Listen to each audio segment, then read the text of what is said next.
is coming up, and we have another matchup. For WARNO League Season 0, Sotek versus Phoenix. Two of these two players are in the same group as Karma, so you kind of want to win here, because there's kind of only one slot left behind Karma in that group. So Sotek and Phoenix, both players we have seen in previous tournaments, and that should be really, really nice. And yeah, this is quite nice as well. Sotek on the left side, bringing around the 8th Infantry, and Phoenix on the right side, bringing in around 7th Panzer. And we will see two weapon systems that are currently maybe a bit too strong, pushed up against each other. One is not the Fireteam AT4, but rather the M113A3, which for 20 points gives you a 50 cal. And 50 cals are really strong, and a 50 cal with 3 frontal armor means that it survives a lot of anti-tank shots, especially a lot of anti-tank rocket launchers, and can continue fire back at the infantry, and often pin down or even kill out the infantry before they can fire a second shot. So really nice there, and really strong at the moment, as the 50 cal power is a bit too strong. What's on the other side? We have T-72s and T-55s that are also really, really strong at the moment. So, should be a hot matchup of really strong weapon systems.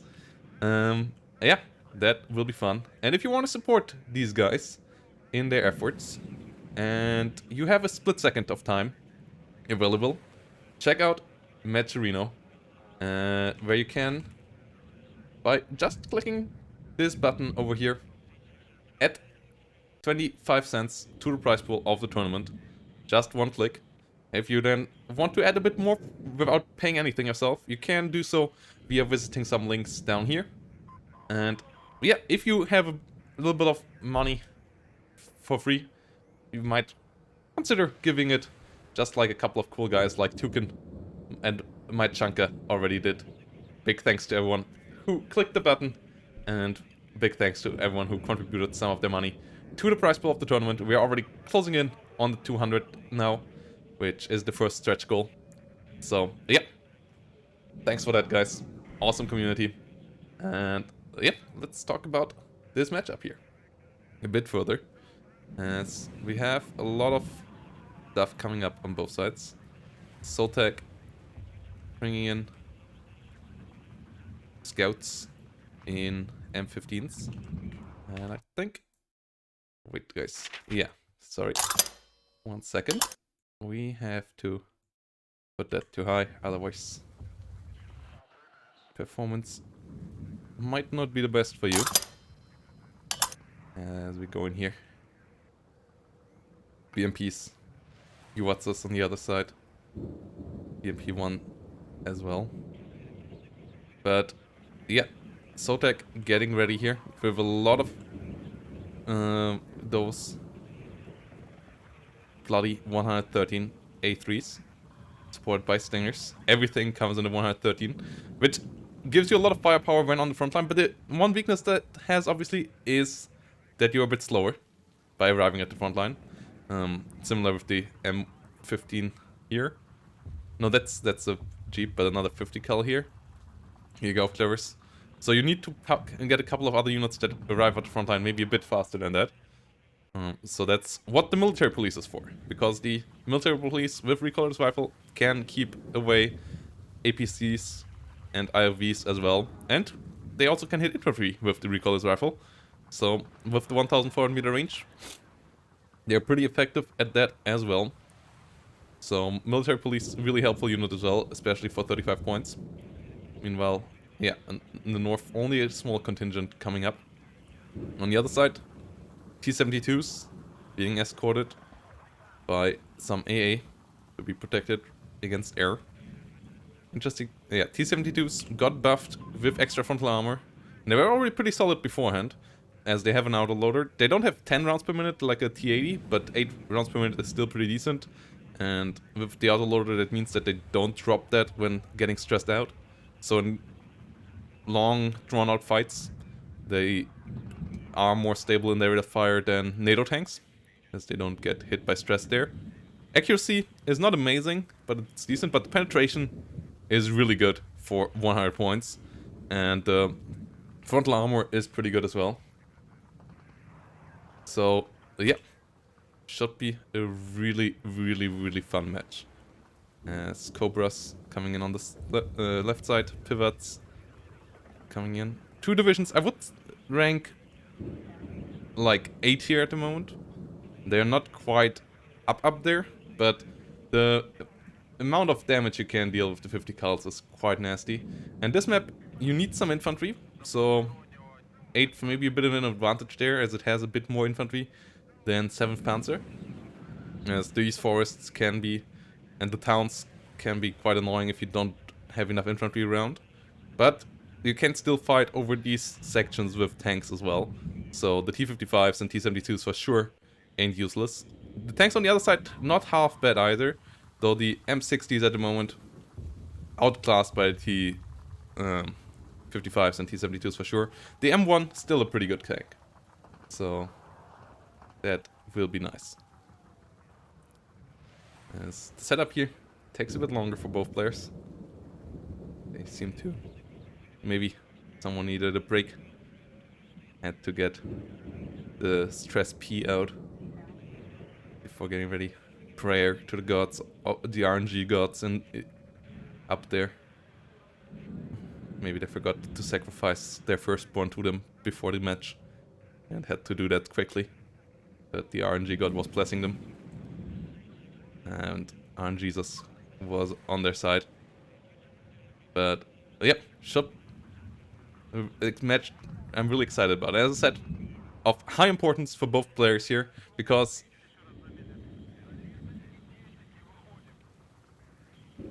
lose here, your chances of making it out of the group get diminished quite hard.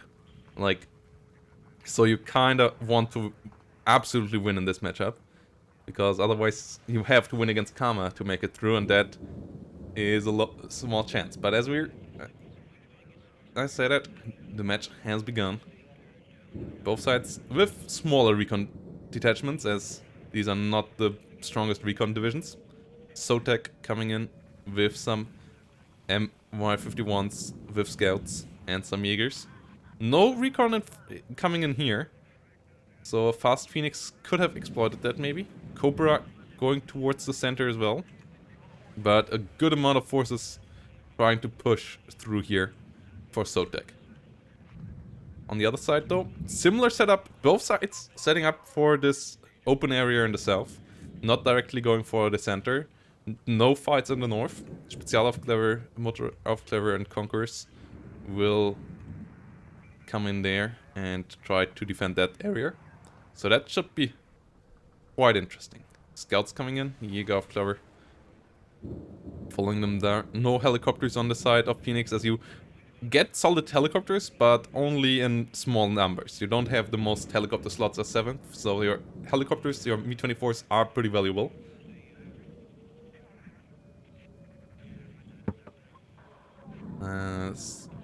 Yeah, Spezialaufklärer move forward in here. Cobra in the skies, holding the line, is firing up now. And Phoenix forgot about the AA. That could be painful, as 8th has a solid amount of air under the control. You can get A-10s out, that can be nasty. You have annoying cluster F-16s that can come around, and so on. Rangers here, a bit too far forward maybe, under heavy fire. Might go down soon. T-72 coming in as well, as the Rangers are getting into the building. MiG-23 coming in from the skies, hitting the Cobra, getting the kill. Will try to get out afterwards, but Pivots and Chaprals most likely won't be able to kill it. Oh, unless it flies directly. Oh, that was a bad turn. But the MiG-23 still might get out alive. Oh my god, with 1 hit point. A lucky situation there for Phoenix. Now realized also that the AA was in the rear, is bringing them up now. As one T-72 already has fallen over here. One T-72 already down. TOW2, or ITO, pretty scary. M60s are outclassed by T-72 as they have lower range, lower penetration, lower frontal armor. But 3 versus 1, they still should win this duel. So the T-72 needs to be careful. Doesn't want to engage them all at the same time. If it can engage them individually, it might have a chance. But other than that, this push here of Sotek is pretty scary here for our red player. S222 AT trying to come in. Trying to go for the pivot. Doesn't get the hit though. And gets hit hard by the AAA. Chaparral misses though, so the S222 will get out alive. But will take a long while to repair. And that's a big investment into something that doesn't hold you the front line. T-55's now coming in. But they will take a while to arrive. And the 3 M60s might come up to the front line soon again. ITOs being pushed forward with supply. So the T-72 needs to be constantly on alert about that. And it already used its smoke, so it can't smoke easily off afterwards, as there's no resupply vehicle here to resupply it and give it the smoke back. The T-72 killing off the M113s quite effectively right now, so that at least is nice. The 50 cals getting reduced in numbers, but it's only 20 points killed off per hit there, and it first has to hit as the T-72.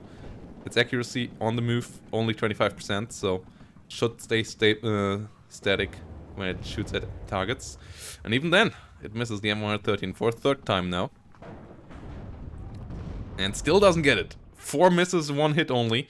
And that's where 3 frontal armor really kicks in, because as you can see, it survived the hit with 1 hit point. But the T-72 now gets finally the kill on the 20-point unit, but gets overwhelmed by the M60s, who get the kill there.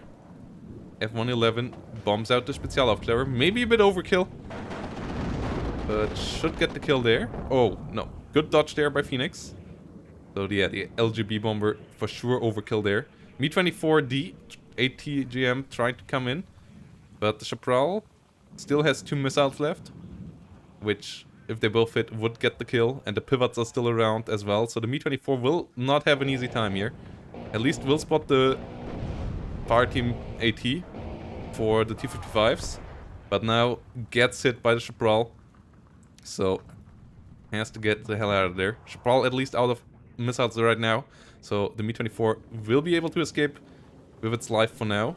Su-22 cluster coming in as well, getting a good hit. Pivots will force it back, but won't be able to kill it. So still a tough fight here down in the south, but for sure the upper hand for Sotek when it comes to territory.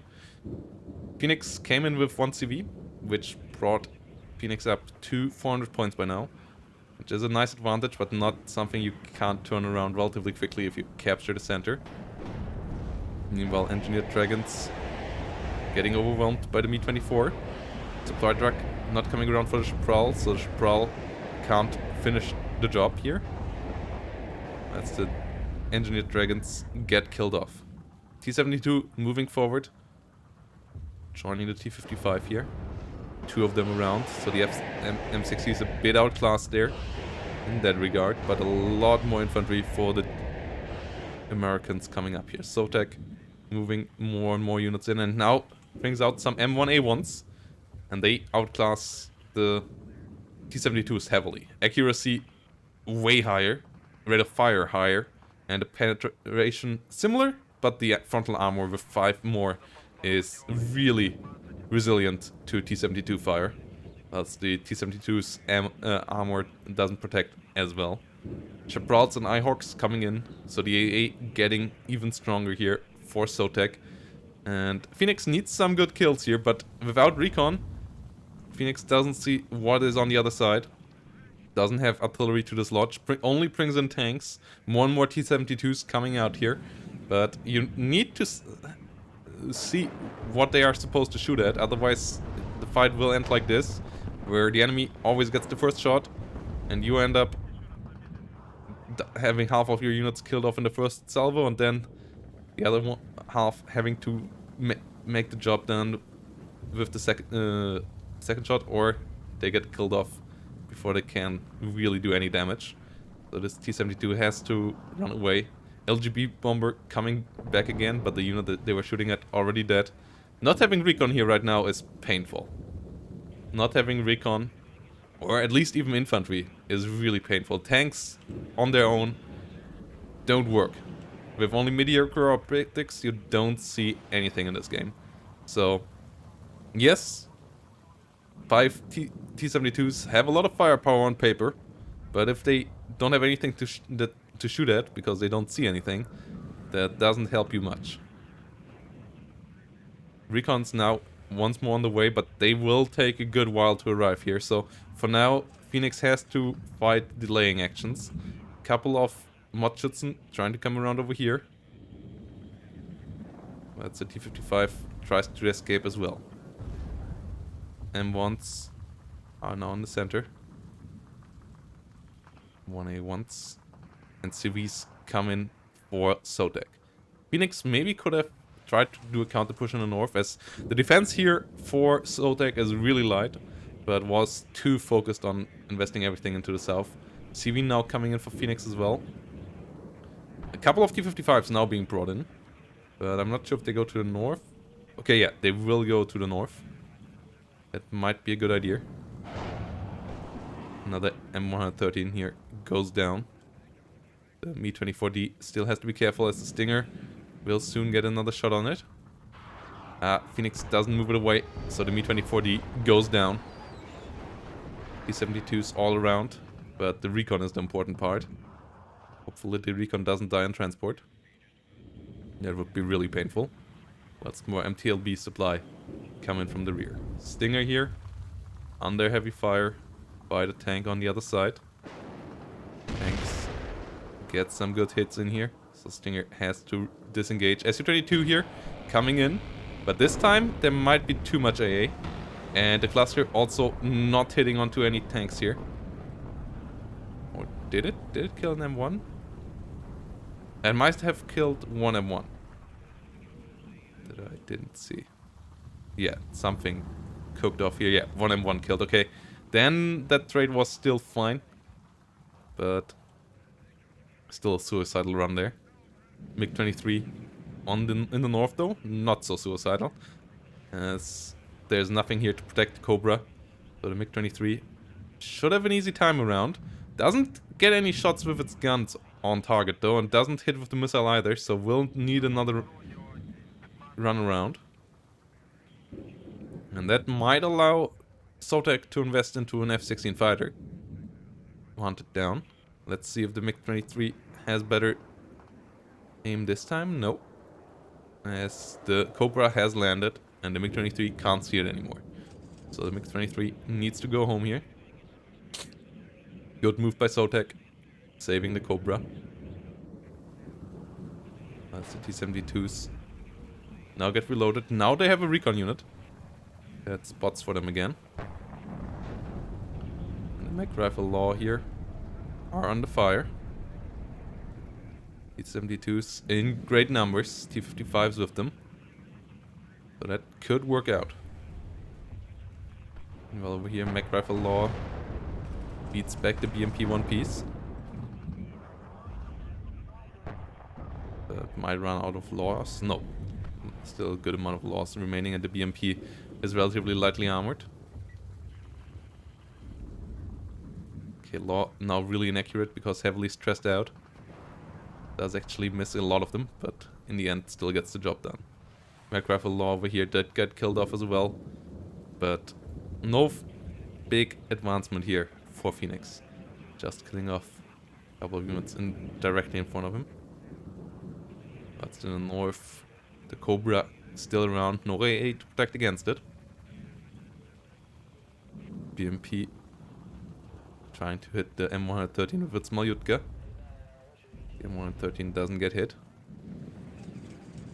MiG-23 trying to come in again. They'll get the Cobra this time. Yes, this time it's successful. But Sotek on a +3 now.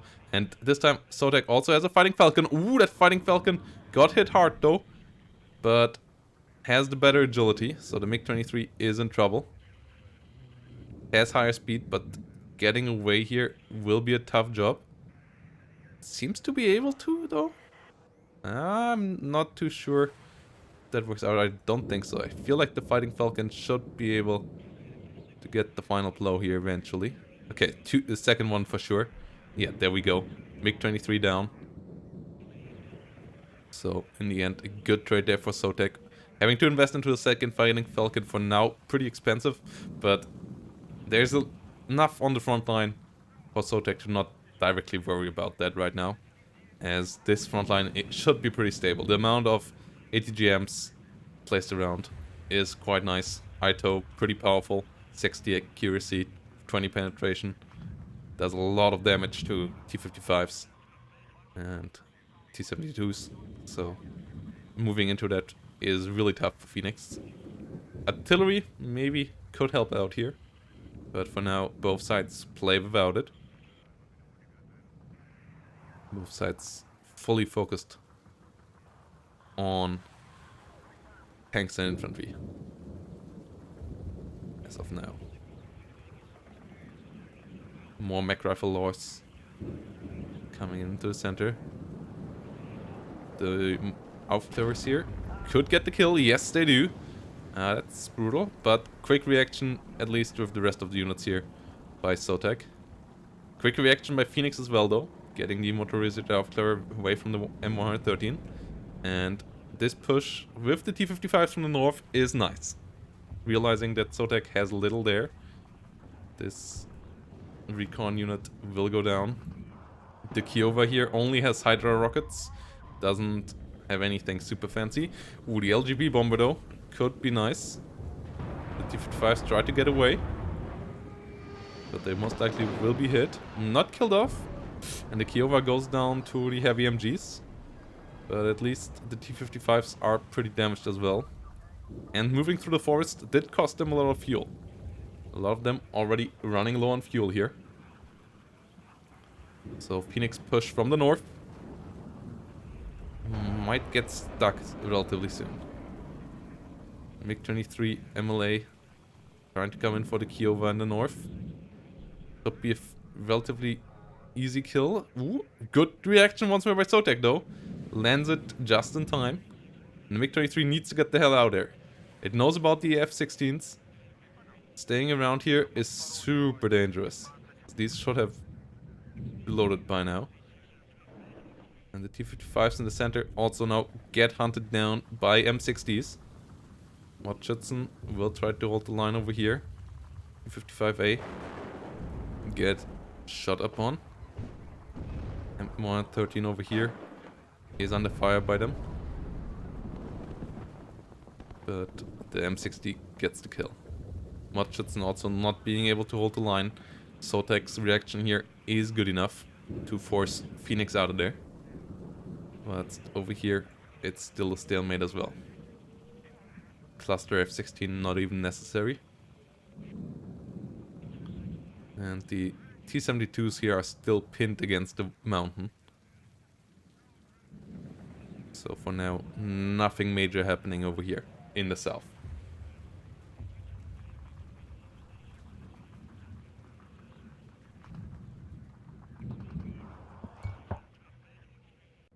Yes, having a Phoenix versus Phoenix matchup in the playoffs would be quite cool. But Phoenix first has to beat Sotek to keep the chances for that up. And that will be tough, it seems. As Sotek is in charge of this game here. A draw would keep both people in the game for sure as well in the series. But won't be easy. MiG-23 MLA tries to get out here. Fighting Falcon already used up all its missiles, so only has the guns left, but the Vulcan is getting on target. Getting a couple of shots, but doesn't finish the job. But the MiG-23 is coming around again. Oh. Okay. Could actually hunt down the F111 maybe. No, doesn't do that. Would have done that earlier. That F111 could have maybe been killed off. Instead, it only will get damaged slightly. And another F-16 with cluster bombs is out for blood here. And this time the MiG-23 might not be as lucky. Trying to get past the defenses here on the sideline. It's slightly faster than the F-16, so it can stay out of range if you micro it correctly. But, oh no, Phoenix with the miss micro. Not continuing the micro there, most likely focused on micro somewhere else. Not returning it home either, so the F-16 actually gains on it again. But with a bad turn, now using its gun though, it gets the kill. Ooh, that micro on this MiG-23 was pretty poor in the end, so it goes down in flames on the ground. F-16 cluster bomber coming in for T-72M in the north, as Phoenix tried to push through here, at least push the fire teams out, but the cluster bomber is scary. Coop though gets the kill, together with the Shilka. T-72 can move on here. M60 has a problem there. Can't really face that one, as it's 18-13 versus 15-10. So the penetration numbers for sure on the side of the T-72. Accuracy numbers on the side of the M60 at least. But down on the south, cluster bombers flying around as well. Up in the north, more T-55s coming in. Phoenix really wants to put up some pressure from the north, which I think is the right idea, as the south is so heavily entrenched that it resembles World War I front lines in France. The digging surely has begun there. So, trying to break through here where there's still little defense and where there's still more mobility possible might be the right choice. Coming up into the center, maybe from the north, cutting off the enemy reinforcements there, and maybe bringing in the CV from here as well. As Sotek still is on the +3, something that you don't want to keep continuing as Phoenix. So here's the CV coming up. Fire Team 84 somehow got here, but should be pushed out of this relatively soon. Conquerors trying to get it ATGM onto the mortars, but isn't able to do so. That's the M60 versus T-72 standoff continues in the north. And yes, in the south, T-72s in this Mexican standoff as well. M60 in the center, killing off some BMPs. T-72 is not coming around. Modschützen versus mech rifle, but there's enough Modschützen here that the mech rifle don't really stand a chance. What's more, T-55As come around from the north as well. Mortars of Sotek tried to kill off some infantry, but with the high flying trajectory of the mortars at the moment, the Modschützen are able to get out of there before too much damage comes upon them. T-72 and BMP trying to keep the infantry here away, but the M60 is coming around to get into position. Fighting Falcon, for some reason, flies directly through here. Shilka gets some shot on. Tow Cobra gets the kill. MiG-23 coming in to try to hunt down the Fighting Falcon. The Fighting Falcon will get out before the MiG-23 can get a kill. Meanwhile, on the other side, Sotek with his own fighter. Another Fighting Falcon coming in. MiG-23 heavily damaged, and it doesn't want to fly over here. That looks like pretty dangerous territory. Yes, and Fighting Falcon gets the kill there, as it works together with the Ihawk for that. Center, still the most important part of the map right now, as Phoenix's push here is really, really important, and it's not, assumingly not working out right now. M1A1 plus M60 got rid of the T-72 here. CV moved in, but there's a lot of opposition here, and there's no tanks to protect it. Bombs trying to find it as well. Won't do so, but will find some Modschützen, so even less escort for this BMP. At least we'll get rid of some of the tanks here with the planes. So the S-22 needs to be really careful. And wins the fight over here as well. Dodges the cluster once more, so the BMP-1P can come in again. Smoke coming in as well. That's the M1A1 is around. Ooh, Su-22. Phoenix Air Micro, really not that great. That's so far the biggest weakness, I would say, of Phoenix's play. Leaving the... That's the third or fourth time an airplane could have been rescued and wasn't, because Phoenix left it on the on the battlefield. That's just not something you can let happen. 3 or 4 airplanes that have another run can be absolutely game deciding. So throwing that away like this... Yeah, imagine that fighter from the south being able to kill this tow Cobra, for example, in another run. Or now the AT plane killing off another M1A1 in a crucial moment. Things like that, you really can't let happen like that. If you make it your opponent so easy to kill off your Air Force, you are in a rough spot. Another F-16 cluster bomber coming in. Up in the north. We'll hunt down the T-55 there. We'll get the kill there. That's the coup. Gets retaliation at least. Sotek still fighting a defensive fight here in the center. Modschützen trying to move forward. M1A1 though, really powerful. Modschützen with the RPG-7VL. Get a nice hit in. And get the kill! The range, the 675 meter range, making it possible. So the Modschützen there doing really nicely. Phoenix might be able to overwhelm this even with the units around here right now. As obviously Sotek can't really put many more units from the south to the north without having to fear that the heavy amount of tanks that Phoenix has built up here might be able to break through afterwards. And so he has to be really careful with the amount of units that come up over here. Rangers coming around to hunt down the T-55 and the BMP. That's the tow Cobra. Tries to use its ATGM, but might get stunned down by the heavy machine gun before it can get the shot off. Yeah, there we go. Gets stunned down. And the mortar fire here continues. Ooh, that was close. T-55 AM2Bs with ATGMs and relatively decent penetration power as well. Have quite a bit less have one less penetration in the M60 and have 5 less accuracy when while static, so the M60s should win these duels, but it won't be easy. Nice bombing run over there as well.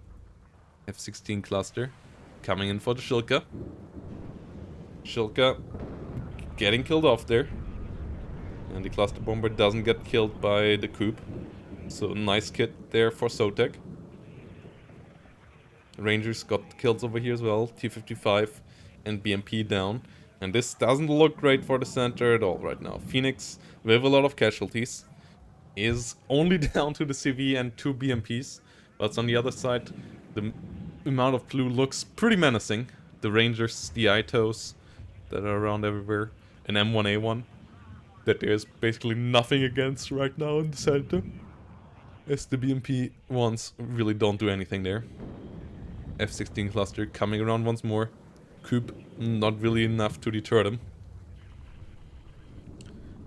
And now more units move in here to try to hunt down the BMP as well. Pioneers of Flamethrower coming in, try to get some CQC fighting on, but the Rangers are on the other side of the forest. So you have to get there first, and there's an M1 Abrams coming in as well. A couple of Bradleys, and the F-16s are flying turrets here. Okay. Down in the south, military police sitting defensively in the bushes, trying to get any reinforcements down there. And this looks like Sotek is slowly strangling Phoenix here.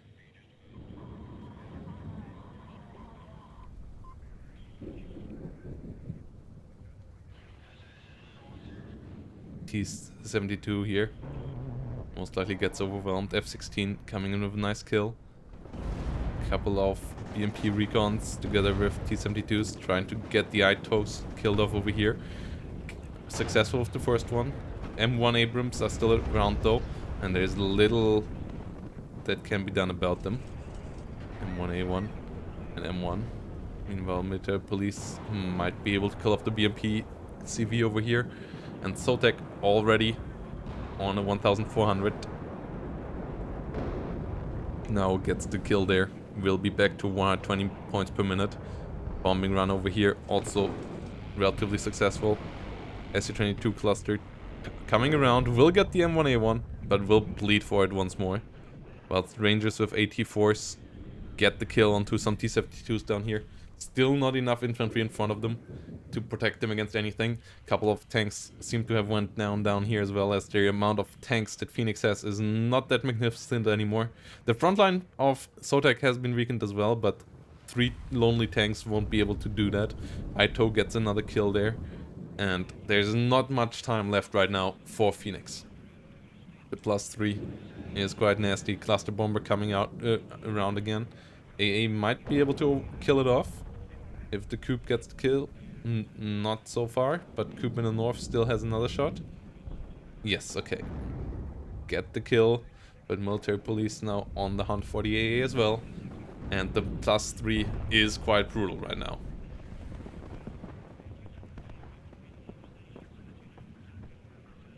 So 8 versus 7th Panzer here. Seems to go towards the 8th. The nice combination of solid tanks, a lot of ATGMs, and then a lot of good 50mm cannons.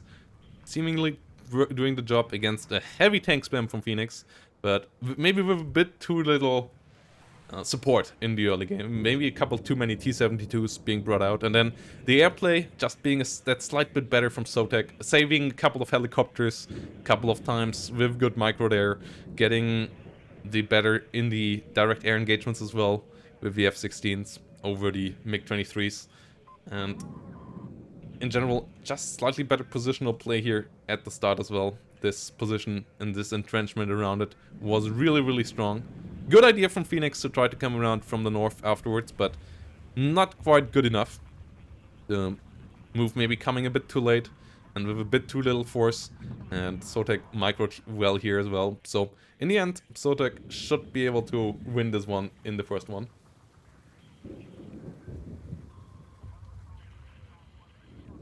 Meanwhile, M35 coming around, more M1A1s, but yeah, Phoenix's forces are too split up to really successfully mount any big offensive. A couple of T-72s with Modschützen. Nice try up here in the north. Su-22 cluster bomber, coming in nicely as well, but Fighting Falcons on the other side are around to kill off the Su-22. Cluster bomber doesn't hit the M1A1, so the M1A1 is still around to fight, doesn't even get stressed out. So that's pretty bad for the forces of Phoenix here. Engineers with dragons also helping out a bit, doing a bit of damage there. And Sotek with the +3 really closing in quickly now on the first victory.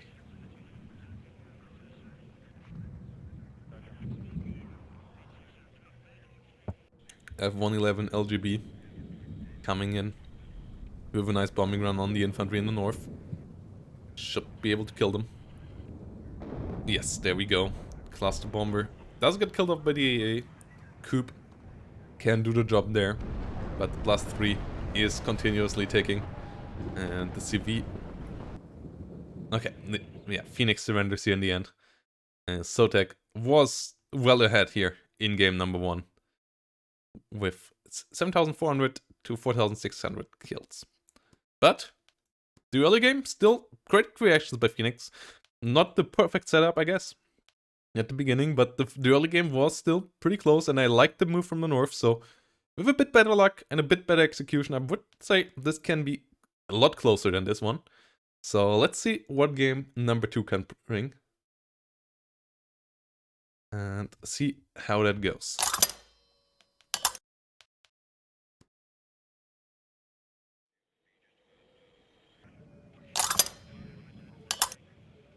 So here we go, game number 2. Divisions have been changed slightly, as Sotek will bring around 82nd Airborne, stays American, whilst Phoenix once more brings to field the 7th Panzer. So that should be quite interesting if Phoenix can make it work this time. 82nd Airborne obviously has the advantage of coming all guns blazing, forward deployment into your face. So we'll see if Sotek can shave off enough of the map to then brace for impact when the 7th runs into it with all their T-55s and T-72s and their air power. As the AA now is not quite as strong, but Vulcan's Stingers are solid support for the fighters. F-15 outclasses the F-16 by quite a bit, so fighters will have to do the killing against the amount of air spam that Phoenix can bring around. And yeah, before we go in, once more quick shout out. Ph3N6X is waiting for you guys. And yeah, get your couple of cents in by that you can add for free without paying anything by just going to Ph3N6X, click on the claim code button, 25 cents for free. And if you want to help out a bit more, you can do so by doing a couple of things for free down here below as well, that add a couple of free cents as well, by just visiting some websites. You don't have to click anything, you just have to visit some websites. And that's a good amount of cents of free money as well through the prize pool. Watching advertisement was never this joyful, as it exactly tells you what your worth is. Visiting a website, 20 cents. Meanwhile, Sotek bringing around helicopters over here. Artillery's coming around on the other side. This time T-55s from the get-go, instead of T-72s. Up in the north, Pioneers coming around in good numbers as well. A couple of Spezialaufklärer will try to brace the northern city for impact. The question is, where will Sotek's strike fall? It seems like we'll go for the middle, as the orders are going in here. Ooh, I didn't know you could see the orders now in the setup phase. That's cool. That's something you were not able to do in Steel Division. So, yep, orders coming around here. And here we go. Action is on. Let's see if Phoenix on the right side this time can do better than in game number 1. Or if Sotek can get the clean 2-0 victory here in the first match of Group C. F-15C Eagle coming around over here. Flying around. Spotting for any helicopters. 2 helicopters coming in the north. 2 Mi-24Ds, ATs. Which now is only 1 card. You get 2 of them per card with the Mi-24Ds in the East German decks. A big buff to them. Yes, they're still pretty powerful helicopters. Run frontal armor rockets. 10 hit points. No ECM, and the ATGM they have with the Falagang is also not a great ATGM. But still, it's something that enemy light vehicles have to be careful of. And the gun can be helpful against soft targets as well. Yes, it's 7th Panzer again. Phoenix is bringing around 7th Panzer again. Airborne sitting here in the front line. Pioneers coming around. 120mm behind mortars joining them. Get some smoke for them, most likely. Ooh, Conquerors missing the military police here. Bit unfortunate. Whilst the T-55s move forward. Light defense once more for Sotek over here. Heavy investment into the center. And zoning in the north with airborne and military police. Putting Phoenix a bit back. Phoenix, it seems like, expected a push in the north. That never came though. Instead, it's a play for the middle here from Sotek. It's BMP-1 are repositioning over here. Humvees falling back. M1 IP coming in the north. Pretty nice tank. 17 frontal armor, 17 penetration. Only 2100 meter range though, which is a bit annoying. But the accuracy is great. And when it is in range, it can for sure deal with enemy T-72s. And T-55s shouldn't be a problem at all, as long as they don't outnumber too heavily. Which obviously can happen with T-55s, that's how you want to use them. But in 1v1 situations they shouldn't do much, and even 1 versus 2, the IP should easily stand its ground. 1 versus 3 depends on the range, and then 1 versus 4 and 1 versus 5 it might become a bit troublesome. But it all depends on the engagement ranges and so on. T-72s now coming in, escorted by Modschützen. No side has brought any CVs in till now, and Sotek now brings 2 AB Humvees in to get these 2 zones under control, start attacking, whilst a lot of Humvees get sold over here, which will give a lot of points back to Sotek once these arrive in the rear, which should allow Sotek to invest into a lot more reinforcements soon with the next tick. So the second wave for sure will be quite powerful. Whilst on the other side, you have a lot of units that stay on the battlefield. UWATs here stay, the SPWs all stay on the front line as well. Give a good amount of firepower, but... Ooh, interesting. The OH-58 command. Not something we see every day. Command helicopter. Coming in for hotel. Don't really feel like they're super mobile at the moment, but Sotek seems to see that differently. Getting them in there. Spezialaufklärer versus Airborne happening over here. Spezialaufklärer with the AKSU should win that fight on such a short range, especially as the M60s are also at their minimum range, so they can't fire either. Both LMGs not firing, but the M16s should be outgunned by the AKSU. F-16 with bombs comes in though, gets the kill. A8 too far in the rear. Coop not getting the kill there. So nice hit there for Sotek. Airborne now can disengage. And whoosh. Hello. Yes, the +4 is on. +6 will be there for a second until Phoenix has full control over this. Brings in a couple of CVs as well now as well. And we have the first artillery piece. The first Akazia has arrived on the front line.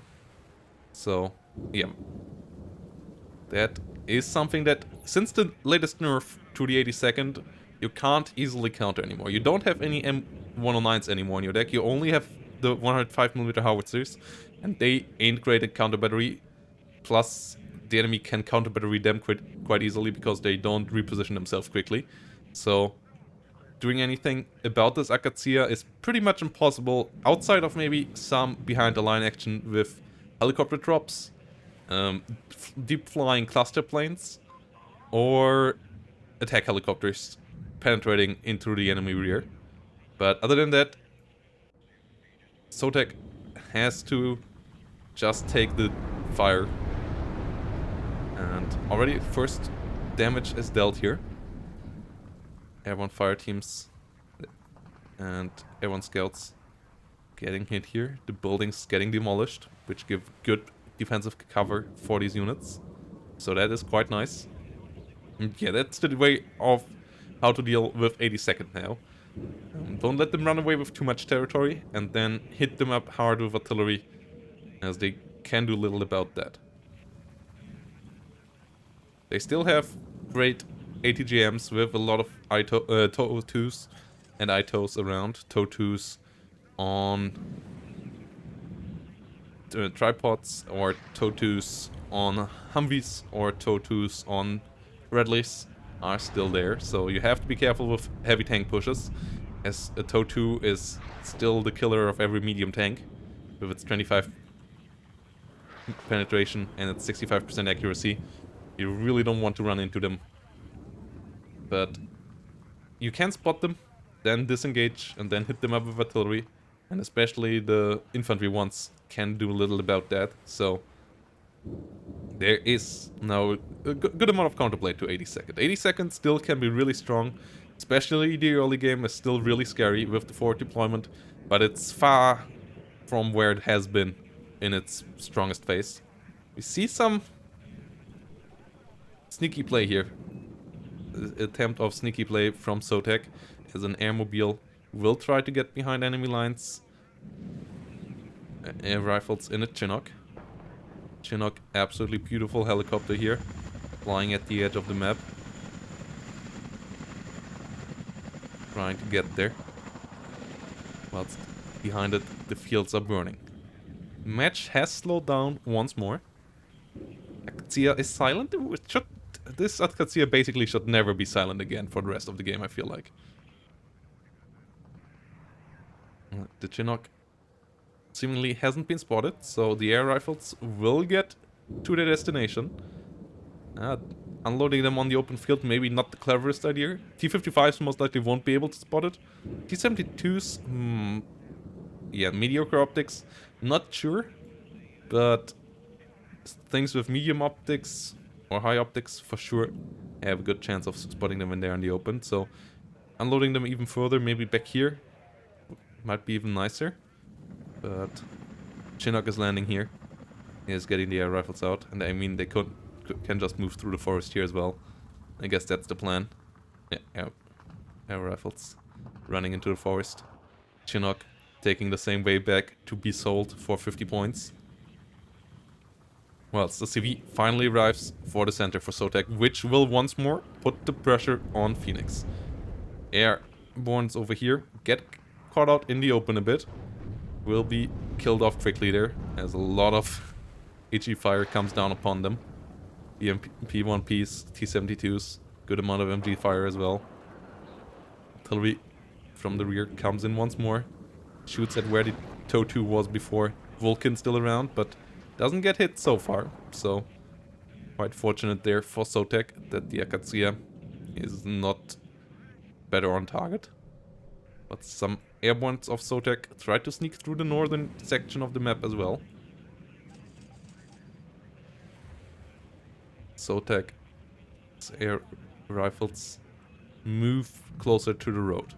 They only have a law, but that at least has 600 meter range, and with side shots it can do a good amount of damage. So you want to position it so that it automatically only sees vehicles when they show side armor. So somewhere like here. And then it can shoot up a lot of vehicles from the side and one-shot them. Otherwise the law might not kill them quickly enough. Fireteam Dragon over here, under fire. Akatsuya with some nice hits.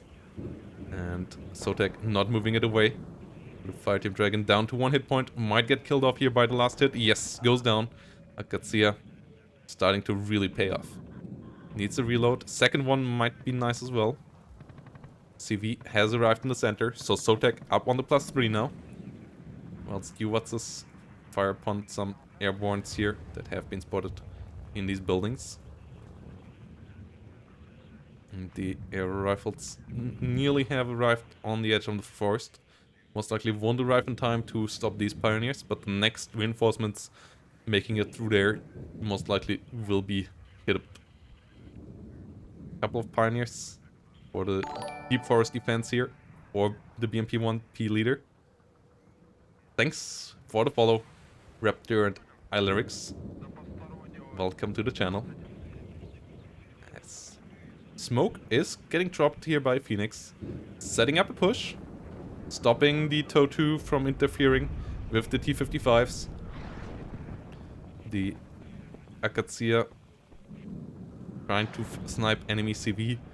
This is the usual spot where the blue team would put the CV, but Sotek already knew about the artillery, so positioned the rear on the other side, where it's less likely to be hit.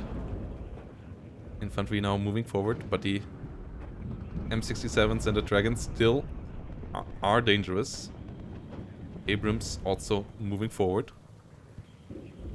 Dragon gets the T-55. That's the Modschützen are moving forward over here. Military police might be hit up quite easily.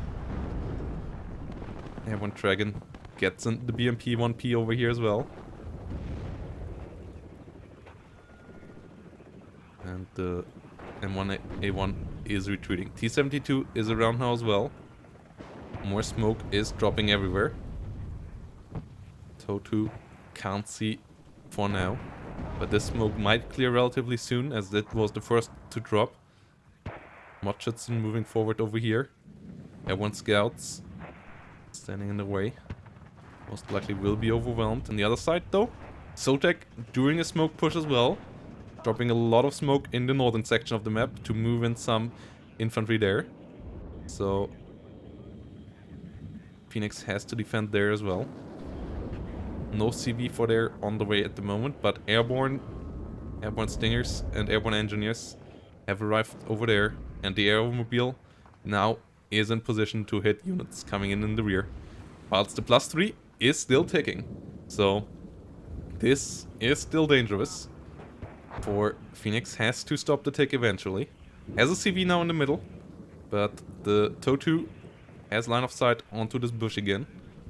The Motschützen are continuously moving in, trying to deal with the airborne dragons. No CQC infantry here directly though. The Pioneers didn't move forward with. The Pioneer flamethrowers only coming in now. And there's little AA here as well. The Strella's not good enough to deal with the F-16 after it's dropped its bombs. Got another nice kill on some CQC infantry there. Another CV is brought in by Sotek. That one most likely tasked with contesting the zone in the north, which would higher the advantage up to +5, which are 200 points per minute, so something that Phoenix really can't let happen. +5 would be ending this game quite quickly right now. At the same time, F-15 coming in the north gets hit up by the Shilka and the Kupto, will go down. Got a kill on the helicopter, but not really worthwhile. These helicopters way cheaper than an F-15. And with their availability buff also, the availability there is fine as well. The Pioneers here doing well in the defense, as the airbornes have to be careful. They don't want to get hit up by the TNT, so they have to disengage here. T-72 hitting up the airborne and military police over here. Whilst in the center, CV has made it into the zone for Phoenix. Smoke play helped out quite a bit. And the TOW2 changed position here as well. Heavy Hawk is around. M1IP in the rear. So the light tanks of Phoenix still have to be careful. M67 also still really savage. Got some side shots there on some T-55s. Got the kill on that. Pioneers though, now moving forward. With a bit more smoke, they could actually move perfectly on top of the airborne fire team and use their TNT there. And that's how Karma does it. That's how a lot of the pro players now do it. As smoke plus Pioneers, the Pioneers are basically unstoppable at that point if you micro them correctly, because even flamethrower units don't deal as much damage as these TNT satchel charges do when you use them correctly. So you really have to be careful around them. Airborne engineers though, on the other side, have TNT as well. But they don't have AT, and as the airborne fire team with Dragon is moving away, the T-72s can come in and hit these airborne engineers up with their guns and kill them off that way. Airborne engineer number 1 already down. Sotek not microing right here right now, because Sotek is focused on the north, where the +2 now comes in as the airborne leaders make it into the section, making it a +2. But more and more CQC infantry here coming up for Phoenix. TNT flies onto the military police, down to only 1 strength. Spezialaufklärer Clever is pretty good in CQC as well, thanks to the AKSU. So the airbornes here getting pushed out. Little bird in the rear might be nice, but there's a lot of firepower here for Phoenix. Phoenix's artillery also continues the bombardment from the rear. Already 1 full MTLB used up in ammunition here by the Akzia. Whilst the smoke finally clears out in the center. But Phoenix has made some headway here. Not maybe as far as Phoenix had hoped. This push, T-72 dies here as well to the Heavy Hawk and the M1IP. So the two M1 IPs here really dangerous, and they get the kill onto the CV as well, as this forest is not deep enough to break line of sight completely with your CV, which is a bit annoying. At the same time though, the MP1P at least gets some ATGMs hits onto the Abrams here. And Cluster Bomber comes in as well. Should be able to get the kill, but the question is, will it get out alive? Nope, it won't, but it takes the bomber and the helicopter with it, as it hits a little bird with one of its AA missiles as well. So double kill there, still was worthwhile then. As the bomber is not cheap, the cluster bomber, but neither is the M1 IP, and the little birds matter quite a bit as well. Good helicopter play for sure is really important for 82nd Airborne. No CV currently on the way to contest the middle for Phoenix. Still 22 minutes to play, as both players are reinforcing into the center again. The north has been cleared again for Phoenix, and Phoenix could maybe mount a counteroffensive there. There's actually not that much in the way right now, and there's a lot of T-72s and T-55s here. For now, Phoenix still has some time, but 120 points per minute thanks to the center are not to underestimate here. Akatsia once more coming in, trying to hit something over here. I'm not quite sure what it's aiming for. Let's find out. Okay, it only shot one shot, so we won't find that out. As a lot of T-55s come around here now. A lot of T-55As have gathered. It's actually Sotek that now uses the smoke. But that might be a mistake. That allows the T-55s to get CQC engagements here. I'm not quite sure if Sotek really is the one that wants to smoke right now.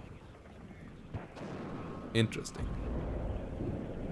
But Chinooks have unloaded a couple more units on the front line here.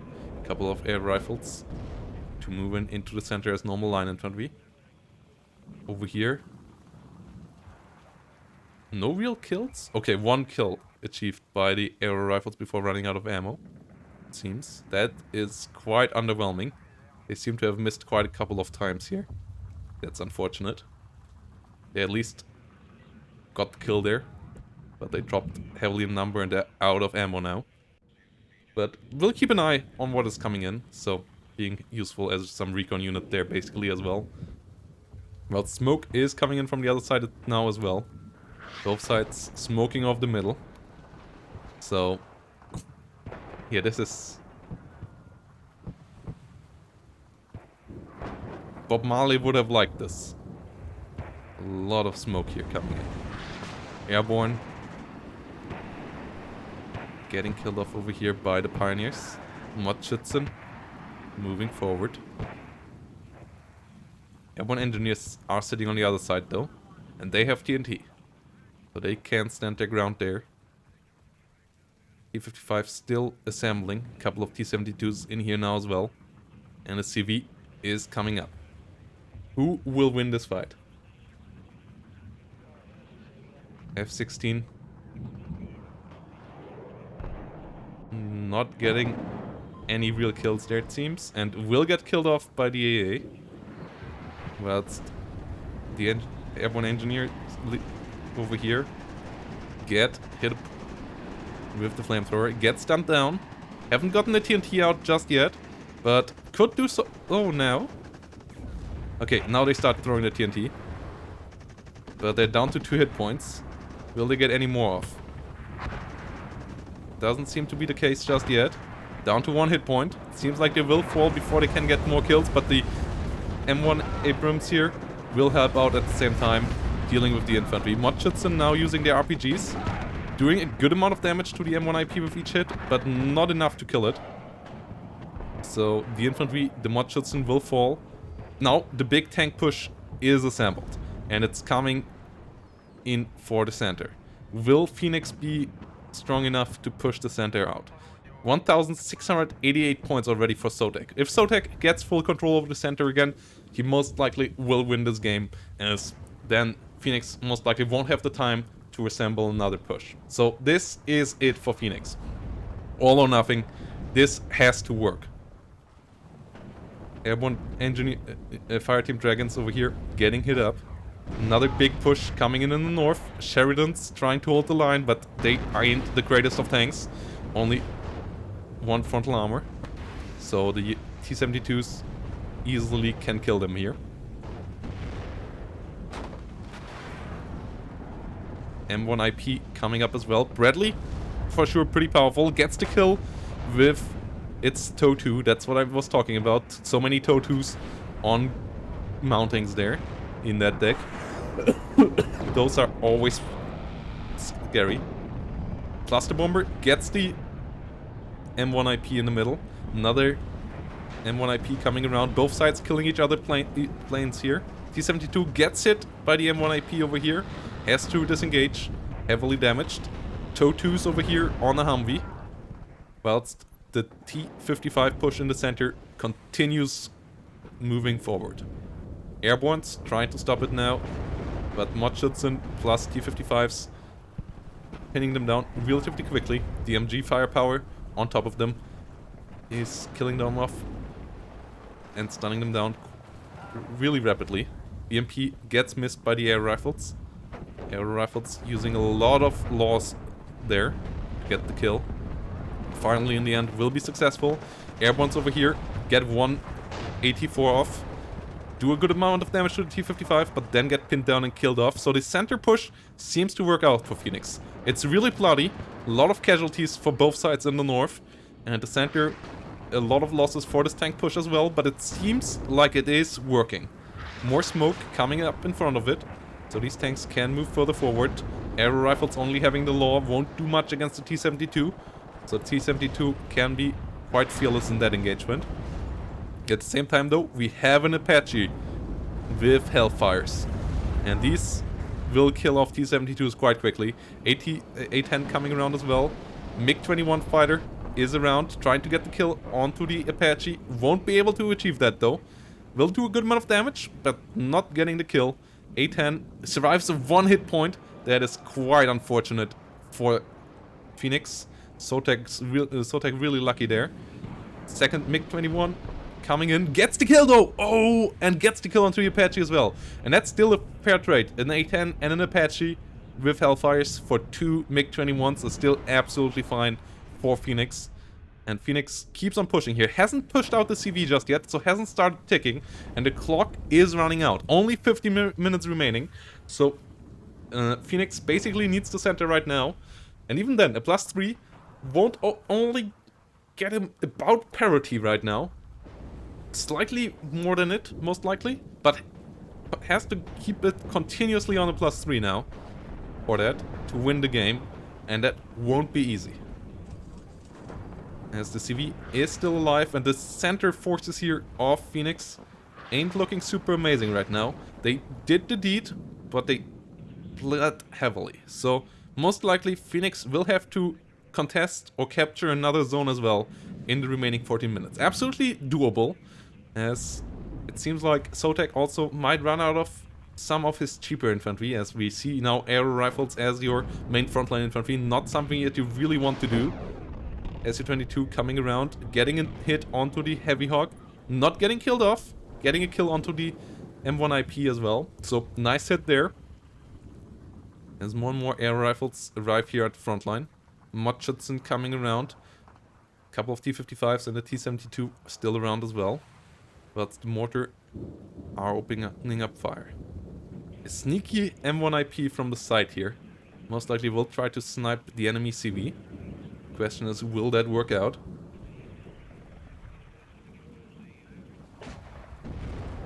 BMP coming around. We're playing with the same raw setup that the game has at the moment, which I don't know what it is. I think it might be within 100, or it might not exist at the moment. I'm not quite sure what the in-game rules for draw are, but we're playing with the in-game rules for drawers.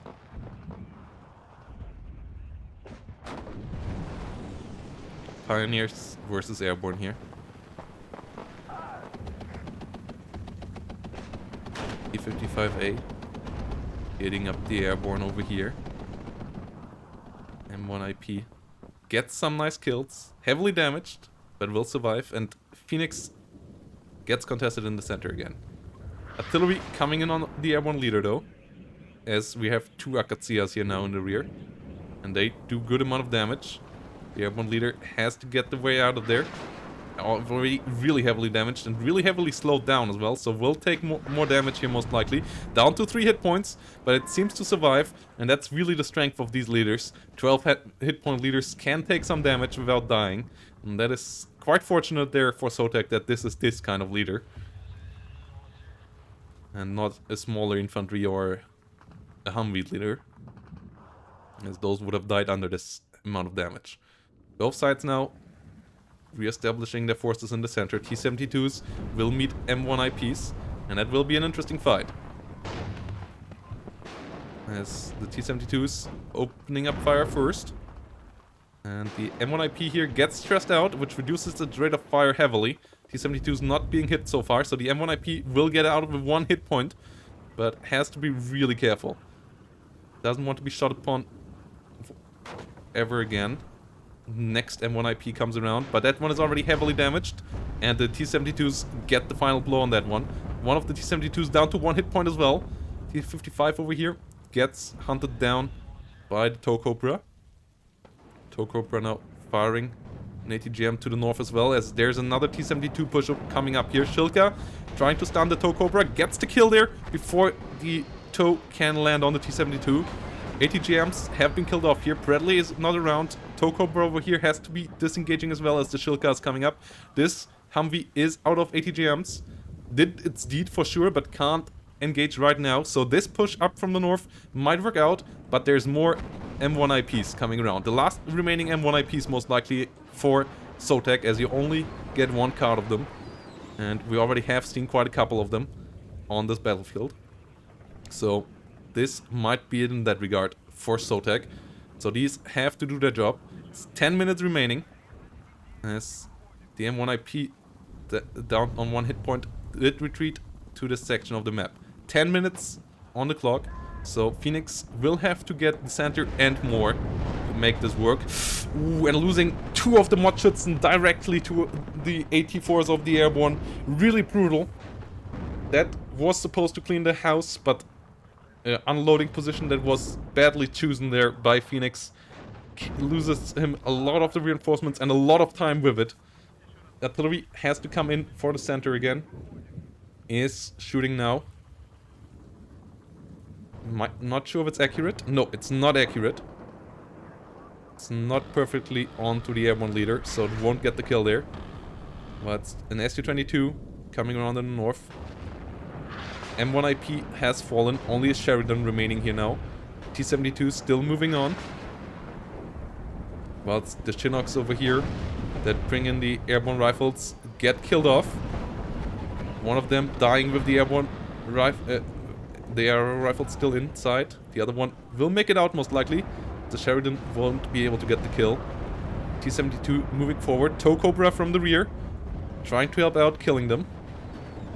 Humvees going down. One of the T-72 dies, but supply trucks coming in for the M1IP and the Humvee. Humvee with TOW-2s would be quite nice to have back. Would be quite nice to have a TOW-2 vehicle around again. Whilst the Shilka dodges the Sheridan's ATGM last second. Artillery opening up fire around here.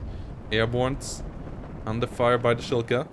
Not quite in range to retaliate with the AT4. So that is quite nice for Phoenix. But the airborne leader is still around and there's no recon to spot them. No infantry to spot them.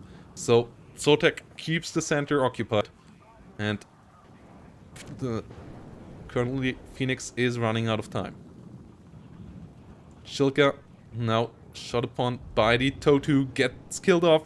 That means that the cluster bombers and the TOW Cobra can do more against the tanks here in the center again. And a lot of infantry reinforcements coming in as well with dragons that are pretty dangerous against the T-72s. T-72s have to be really careful around here. And might get between the flanks again, as the M1IP is halfway repaired and both T-72s die over here. The airborne leader down to 2 hit points now, but heavily dodging again, as the artillery once more is not quite on target. Ooh, gets it down to 1 hit point. Meanwhile, airbornes, it's come down onto the T-72s. Are stunned down though before they can get the final AT-4 shot off. Might be getting another shot off before dying though. Will they be able to get the kill? They miss twice and then they are down.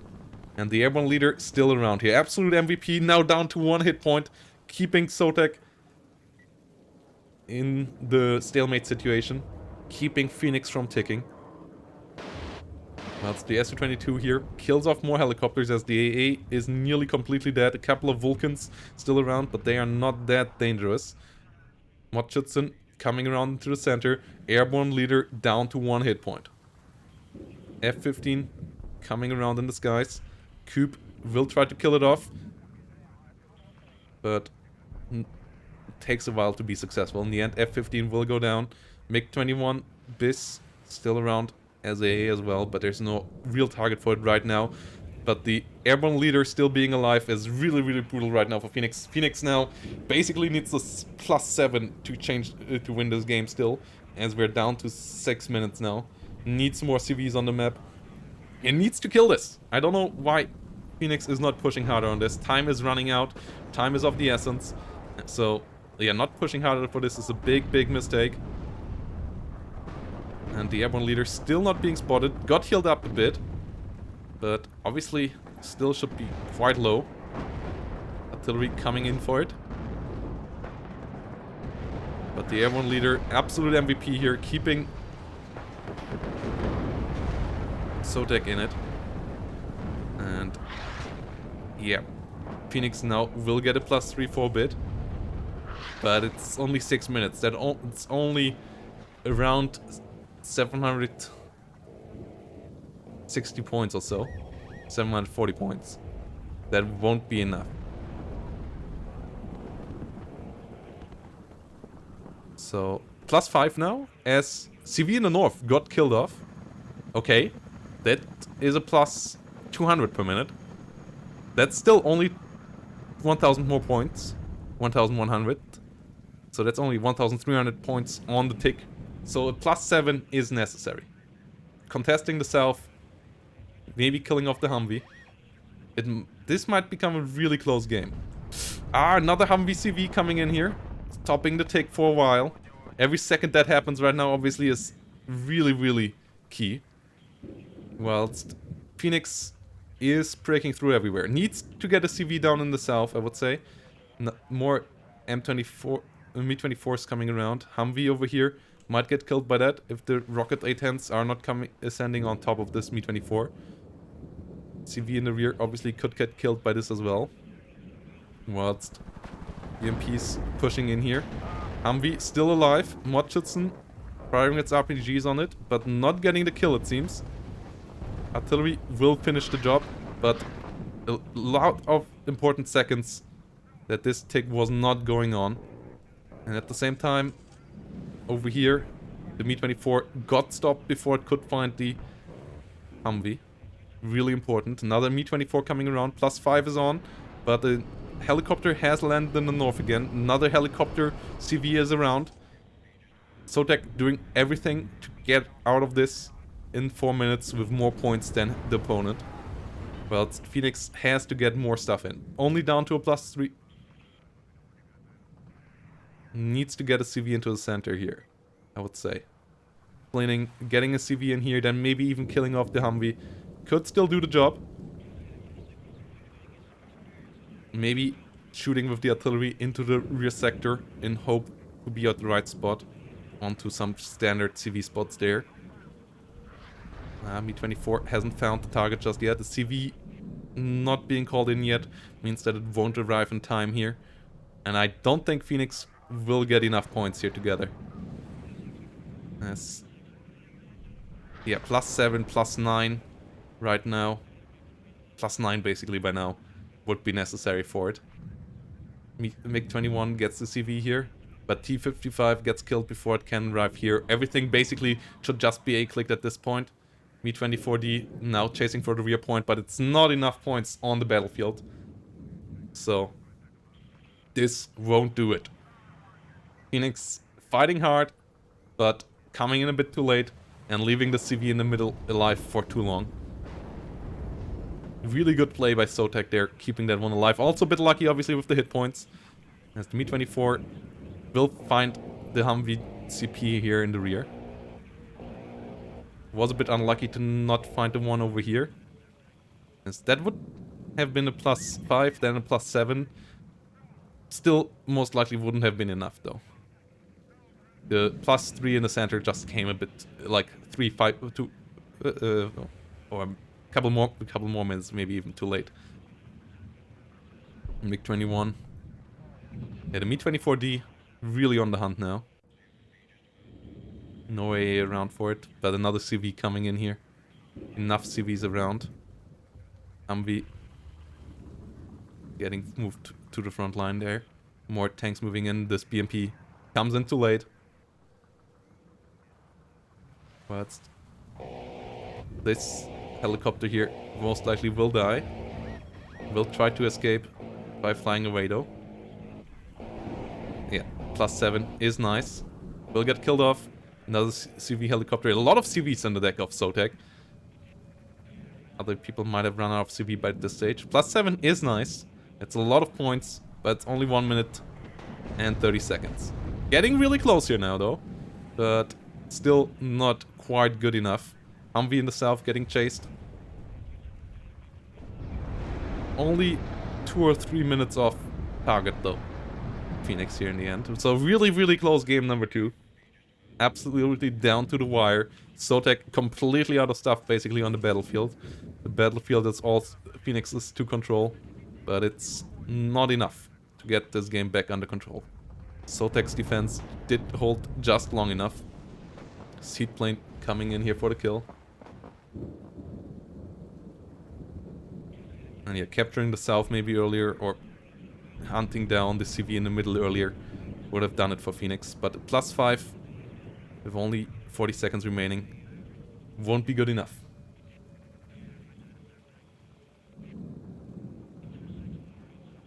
Won't be good enough.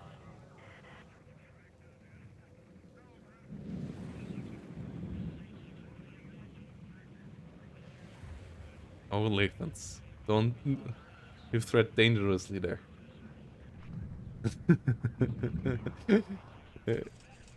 VCP getting hunted down here. CV in the rear.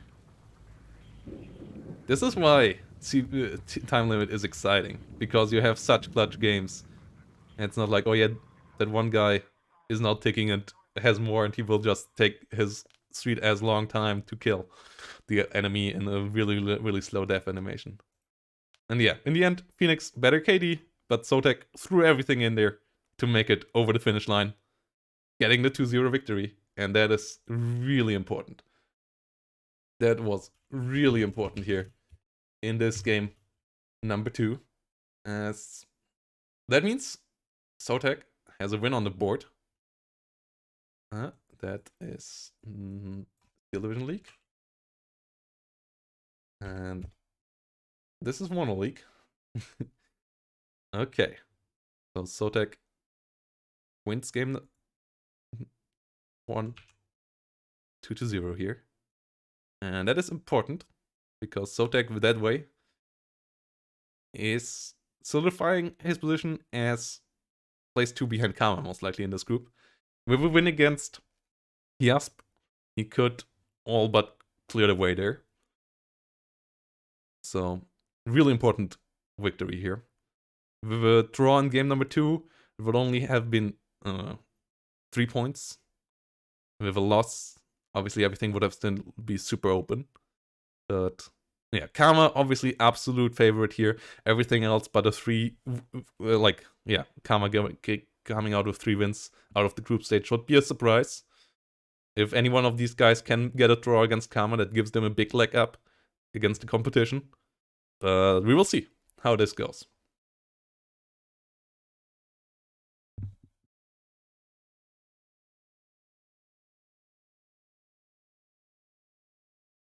Yeah, I think it's rather Fetix. It's just, you have to adapt to the 40-minute time limit. Plus, without phases, I don't think 50-minute time limit is necessary. Like in Steel Division, it's necessary so that C-phase heavy incomes have enough time to make that work. But 40-minute time limit, I think, in a game without phases is enough time of the battle. Like, I think the extra 10 minutes would just feel like a lot of slog. But yeah, good game here by Sotek. We have one more series coming up from Division 2, where we will go into the series of group number 4, where Crowd Control meets Ajor, or Uncle Sam the Fourth. So that is the match that is coming up in 5 minutes. So be around. See you all there. So here we go. Uncle Sam versus Achtung Achim. And this should be quite interesting. Ayote versus Crowd Control. The names on the Discord. Always a bit annoying when people have different in-game names than Discord names, but hey, it is what it is. So on the left side, we have a Soviet brother war here going on. The OG Soviet divisions fighting each other, as Uncle Sam is bringing in 79th with powerful T-80Us, with amazing MiG-31s in the skies, and Tunguzgas versus Achtung Achim with 39th, which fields the amazing BMP-3s, can get out more helicopters, and has a lot of T-62s to its service as well. So, should be a hard match. And before we go in, once more, shout out to the Matcherino guys.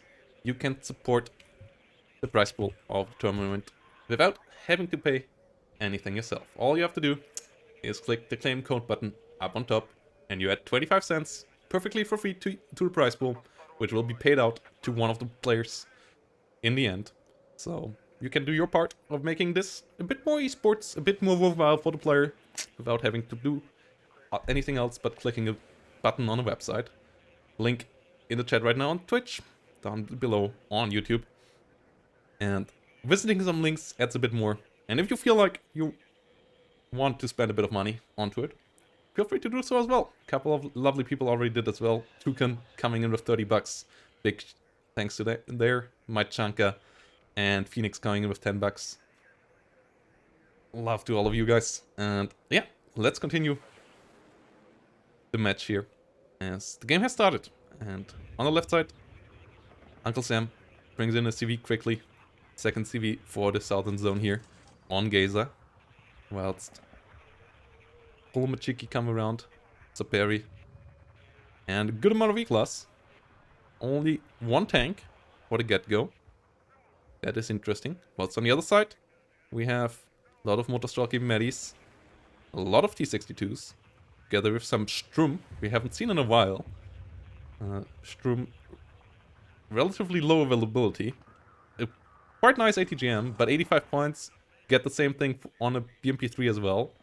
Same ATGM. In general, the issue of ATGM vehicles, that you get it cheaper on IFVs. Plus you get a gun on those. So the extra stealth is nice, but that's the only advantage they have. Cocon, really nice missile, 2800 meter range. Decent accuracy and decent penetration. The 2800 meter range though is the big thing. Meanwhile, Mi-8 helicopters with rockets unload some Motorstrelkies over here. Iglas will be helpful against the Mi-8s. 2 hits of an Igla kill them. And the Igla have solid accuracy, solid range, and solid rate of fire. So the Mi-8s have to be careful. Once both sides get their units here into the center. So, Uncle Sam with 79 coming in nicely here. Achtung Achim with 39. Moving in the Motorstrelky Medis to the front line. Saperi RPO coming in here. Together with some Saperis. Up here in the north, T-62 is waiting for the moment. Whilst through this open area now, the flank is coming around. which is quite nice. That yeah, in general the changes they did to Geisa to the 10v10 maps really cool with the roads that connect these sections now, and the cuts that allow some free movement through these sections. And I like this cut here as well, allowing to traverse the forest a bit faster than previously. Well, it's Razvedka move in here as well, making the flanking route a bit more viable for vehicles as well. Razvedka running into Saperis. Mi-8s got damaged. Already retreating here. Not sure why they retreat that far. Razvedka here getting bullied by a lot of CQC infantry. The MP1Ps trying to move forward. BTR's 80s getting pushed back. Infantry fights in the center really not going Achtung Achim's way. Good advantage there for Uncle Sam. Whilst the first T80U comes in. Surrounded by the Eaglas and the Strellas. To make a dent in the center. Achtung Achim having CVs on all spots already. Being up on a +2. Till this BTR-60 unloads its parry command. So we'll go up a couple of points there. Volstroki Medis getting shot upon by the T80U. Will die relatively quickly there. But stays in this position. Especially as the Saperi and Saperi RPO ascend upon it as well. Has to disengage away. The MP1 might be able to secure its retreat a bit. No, it gets stunned down too quickly now by the Saperi RPO. Will die here before it can get out of the way. Mi-8's coming forward again, but there's too many Eaglas here for them to really do their job. Eaglas will be shooting them down quite quickly. I'm not the biggest fan of Mi-8s anymore. Since they went from 10 to 8 hit points, they die against Eaglas and other 4 hit point manpads really quickly, and they have no chance basically of surviving an airplane run at the moment. Like, no matter if 20 or 30 millimeter airplanes. So I'd rather use only Mi-24s at the moment, as the price difference is also not that big. Meanwhile, more and more T-62s get assembled in the north. So that seems to be the one big plan here. Getting all the T-62s for big thrusting attack, and they seem to be assembled. But the T-80U and one T-62 standing in their way. Couple of infantry units with RPGs also are around here. Mi-8 moved to the north as well, but there's 3 Eaglas positioned here as well. So I don't see them doing too much there either. Razvedka could maybe move forward, helping them out a bit. Whilst this is moving in. Okay, there we go. Just move commanding forward, not even attack moving. Interesting. Whilst these Mi-8s try to find a way, but the Eaglas already starting to shoot them down. One is down. Rest is repositioning. Oh no! The CV got commanded with this as well. Or it might be on purpose. I'm not quite sure. That obviously allows it to buff all the units around it by 1 veterancy level.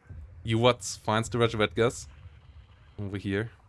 Eagla gets spotted as well, but the Uwats needs support fast, otherwise it might die here before it can keep the line of sight upon.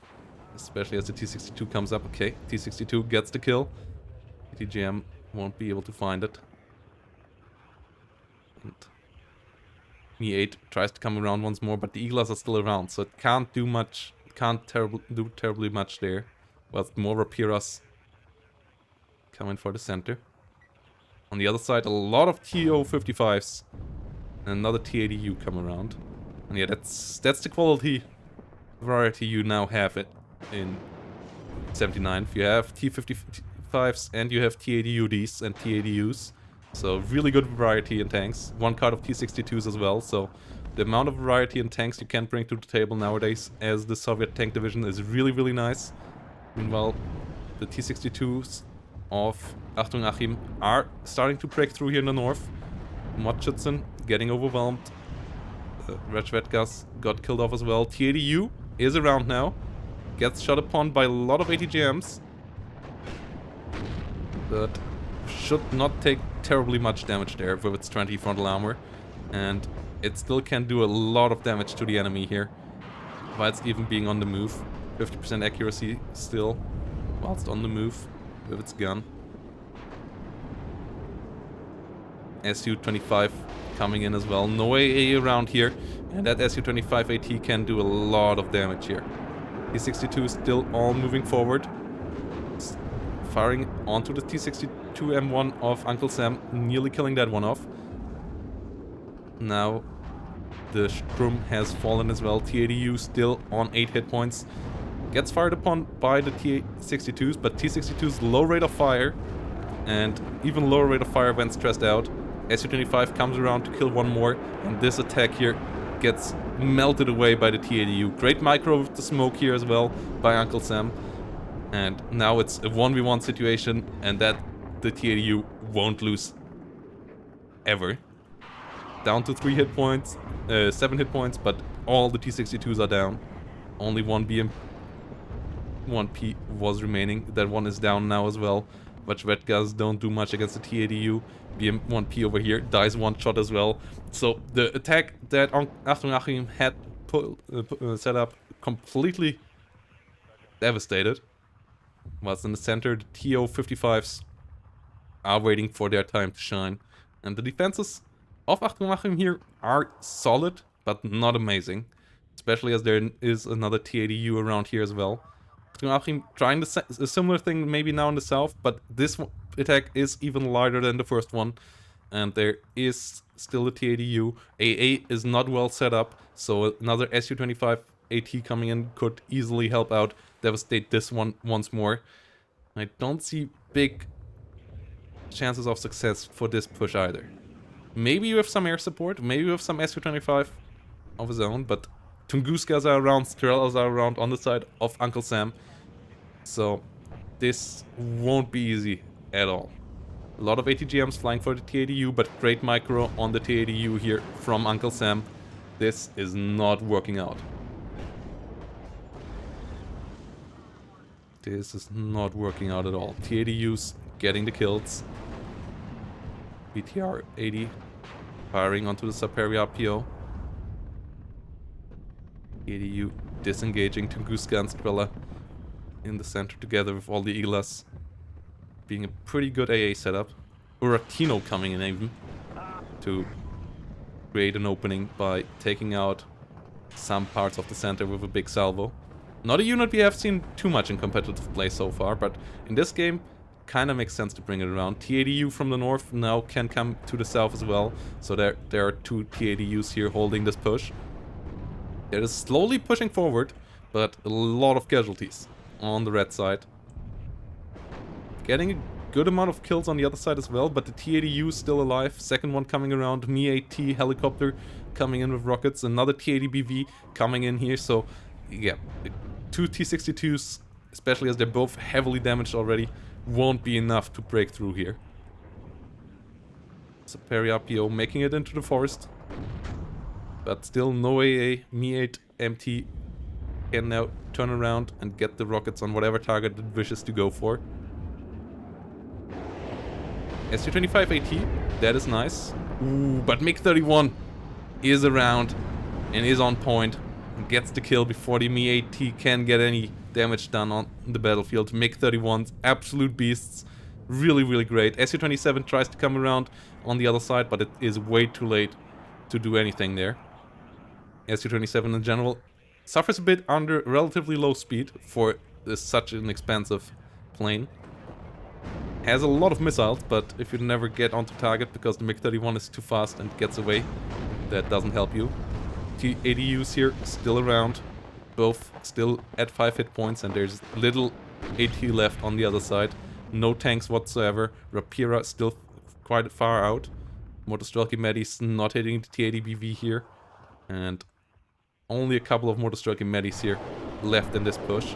Buratino now coming in to kill the Motostrelki over here. Motostrelki will try to move away. Ooh. Getting hit heavily though. Will get killed off. BTR might get away. Nope. Okay, BTR down as well. But Buratino salvos are expensive, so that is kind of fine. Ooh, nice try there with the Su-25. Doesn't work out though. And the Su-25 will get killed off in return. And the Su-27 falls as well, and this might already be the beginning of the end here.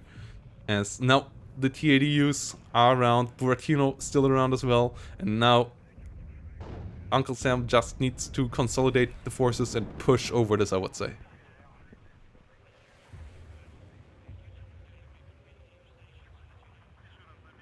As the defensive line here in the middle has been heavily bloodied as well. There's little left on the red side here. Total line.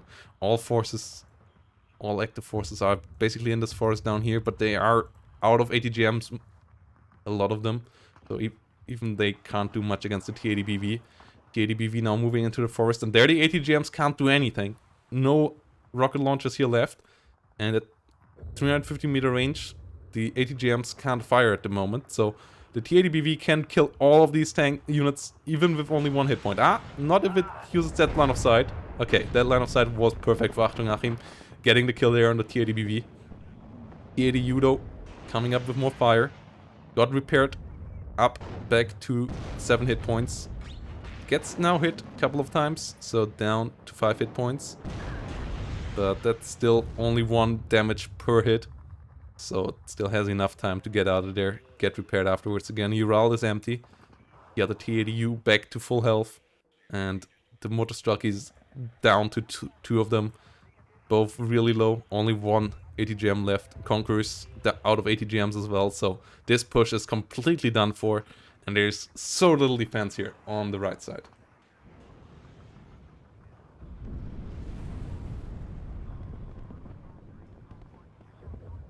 Meanwhile, Saperi sitting around here. Su-25 coming in with some nice hits. ATGM unit gets killed off. Meanwhile, from the rear, Akatsia is now coming in for Achtung Achim. Trying to kill off the CV. The Saperi camaraderie over here. But that one was moved. T-80Us moving forward. Only Rapira left in the south now. Snaps can't get up to the frontline units to replenish them. More defensive units are being bought here on the side of Achtung Achim, but the force disparity on the field is just so big. And now also in the air with the kills that happened. No AA here behind the lines for Achtung Achim, so Su-25s from Uncle Sam can easily overwhelm all of this. And they are not even really necessary. Buratino here getting reloaded. Pretty expensive for this deck to reload them. Like, I think that's one of the major reasons why we don't see too many of them. Because you don't get that many supply cards easily into your deck as 79th. And every reload of the Buratino costs you so much. Like, one of these costs you nearly... It costs you more than one of these Ural tracks. Like, 1 1/3 Ural track per Buratino reload. So, that's a good amount of points per reload. Plus it comes with a 380 points upfront investment. Which is why I'm also fine with its damage. Because it needs to get close. It's the most expensive unit in the game. Then it also costs you around 50 points per reload, basically.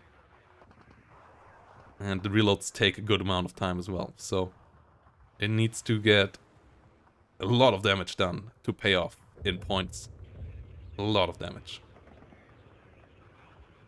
Like, for the first salvo, basically 430 points to be instantly paying off, which basically never happens. As you still see them, and they're still flying relatively slowly, so you can still dodge them. Akatsia tries to come in, but the CV moved completely. Yeah, now full on defensive mode on the side of Achtung Achim. Rapira trying to hit up the tanks over here. T-80Us moving into the center for the big push there, which could come any moment now. Conquerors moving into the north, more T-62s coming in on this side of Uncle Sam as well. As the T-62M1 here is firing onto the BMPs. BMP number 1 does fall. MP number 2 is trying to disengage here.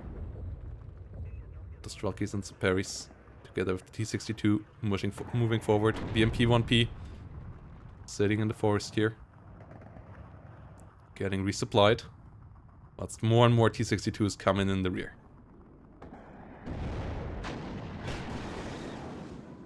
Nice kill into the south. The southern tree line gets hit hard. T80U gets hit by an ATGM. Down to 8 hit points. The MP number 2 does fall to the T62. The SU-25 rocket can reign supreme as there is no AA here. And the SU-25s will easily be hunted down by MiG-31s or the AA on the ground. More OSAs coming up.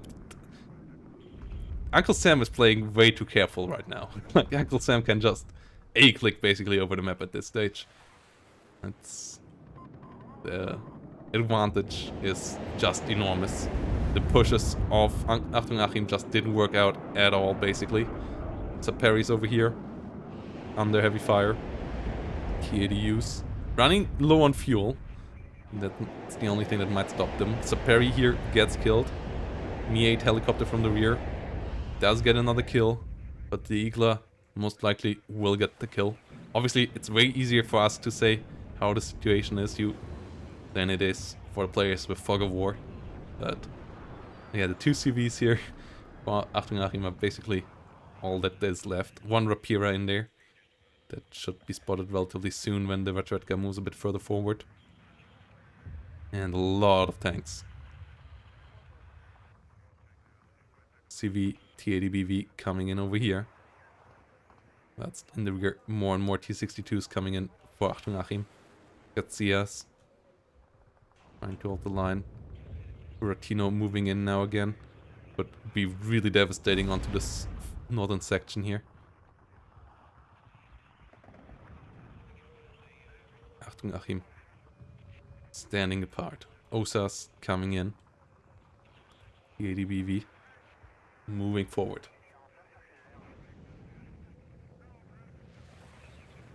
Ooh, ATGM not missing the T80BV.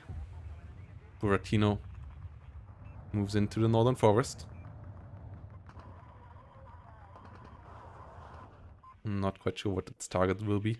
I guess Uncle Sam isn't not sure about that just yet either. Still being really careful here. It has the CV now in position to make the push. And already is slightly ahead in points. T62 here won't stand a chance against the T80U. This is just a really unfair fight. 1610 versus 2020. 6 rounds per minute versus 10 rounds per minute without a loader. Rapira, good versus T62s when it comes to damage output. Not so great against T80Us either. T62s in the south, disengaging once more again. T80U now moving forward. Rapira down as the Ratretka is now in a good spot.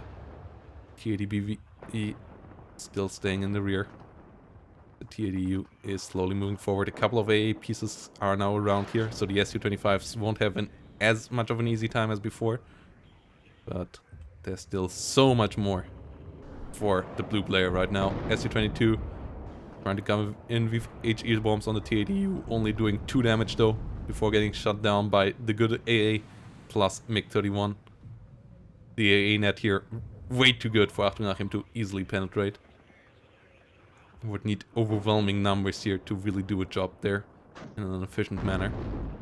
T62s versus T62s. T80U's a bit out of position here. T80BVK could have helped out. But there we come. T80U from over here coming up now as well. T62s getting melted in the open. And the T80U and T80BVK should be easily taking out this T62 as well. Yeah, there we go. BMP 1P should go down. Buratino firing onto the rear here. These targets not really worthwhile the effort. Could have easily been overwhelmed by something else. But the Buratino will do its job. Will melt the FPS as well.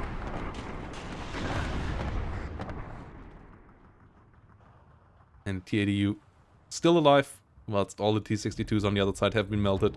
1 CV trying to disengage. +4 now for Uncle Sam. And there's little that Achtung Achim can do about it now. Uats is engaging the Motostrelki in the north.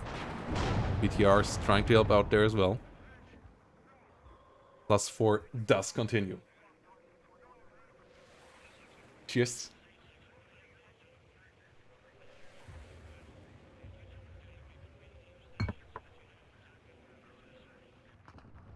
Motostrelki getting melted over here. I don't think these two are Steel Division 2 players. It's a Periapios melting down the Motostrelkis. Getting the kill there. Whilst Ural is moving forward as well. Achtung Achim sending up another big T-62 wave. Whilst Akatsia is trying to kill off the CV over here. Bit of a skirmish up in the north again. But there's just too many tanks here now for Uncle Sam. T-62 wave. Let's see what it can do. But I'm not too optimistic for it. As it will once more come with little AA support. And T-80s just outshine the T-62s quite heavily, as we saw in the first engagement in the north. So, and there's still enough T-80Us down to hunt them. As the T-62s are also way slower than the T-80s off-road. So the T-80Us can just chase them down there as well. Can come in from the flank and hunt them down. T-62s can't really escape there. Conquerors will hit the BMP-2 here, will get the kill, but those small kills really don't matter, as there is now 5 T-80s, BVs or T-80Us on the battlefield, 6 Su-25s in the air. Like, there's as many T-80Us or T-80BVs on the map as there's T-62s on the other side. So this is really not a fair matchup. Helicopter is trying to help out, but the Osa Tunguska situation on the other side is good enough that these Mi-24 VPs most likely won't achieve much either. Like, it's a great helicopter, especially now with the 20 ECM. The Cocon is a great ATGM there, and the rockets are nice on top of it as well. And as I said, the 20 ECM help out quite a bit at making it more survivable, but it's not gonna change the outcome of these fights too much.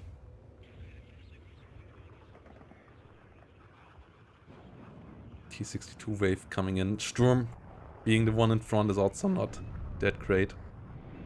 This is the last hurrah, most likely, of Achtung Achim. These T-62s here rolling in over the open field. Mi-24 flying above them. They passed their fallen comrades from the second wave. Tried to do what they are trying to do now. Sub-Perry's getting hit upon, but Su-25 coming in, decimating their numbers already. Hitting 1, hitting 2, hitting 3. Oh my god. Su-25s can be so bloody efficient. Mi-8 MTs coming in from the other side to help out. Eaglas at least should be helpful against these. If they hit. Su-27 comes around as well. Gets the kill onto the Su-25 in retaliation. But down to 3 T-62s now. So the single T-80BV here might already be good enough to get the kill if the Mi-24 is dealt with. Su-25 is on the hunt for that one. Will get the kill there. As its 30mm is pretty efficient in that fight. And now the T-80BV comes around. Will open up fire onto the first one. Second T-80BV down here has an engine damage. Okay, the BV really struggling to get on target. Finally gets the kill. Loses 3 hit points. But 2 T-62 MVs won't achieve much. AA coming up now, but it's just not enough push power.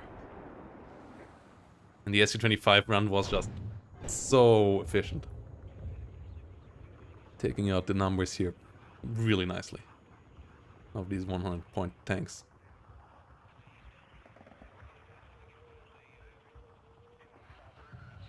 And here we go. GGVP to Uncle Sam in game number 1 with 6,000 to 2,700 kills against Achtung Achim. Hey, it's what happens. But yeah, nice try. Achtung Achim, the first 2 pushes. Really good micro on the other side. TADU here, as you can see, absolute MVP. The TADU's getting really efficient there against the T62s. That's what they're supposed to do. But you have to keep the micro on top of them, get the right engagement ranges. Like, if the T62s get a bit closer before this happens, this can look the other way quite quickly. So, achieving this is not that easy. And then the Su-25, yeah, decimating them from the sky was the cherry on top, killing 6 T62s before going down there. Really, really well done as well.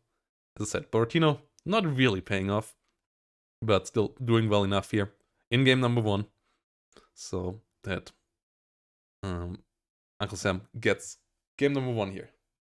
So let's move on to game number 2 in 5 minutes. Yeah, this was quite slaughter.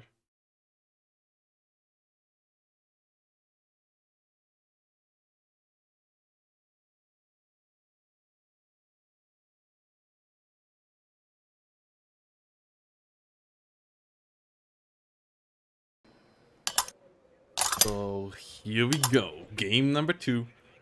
As the sides have flipped, Uncle Sam now coming in from the left side.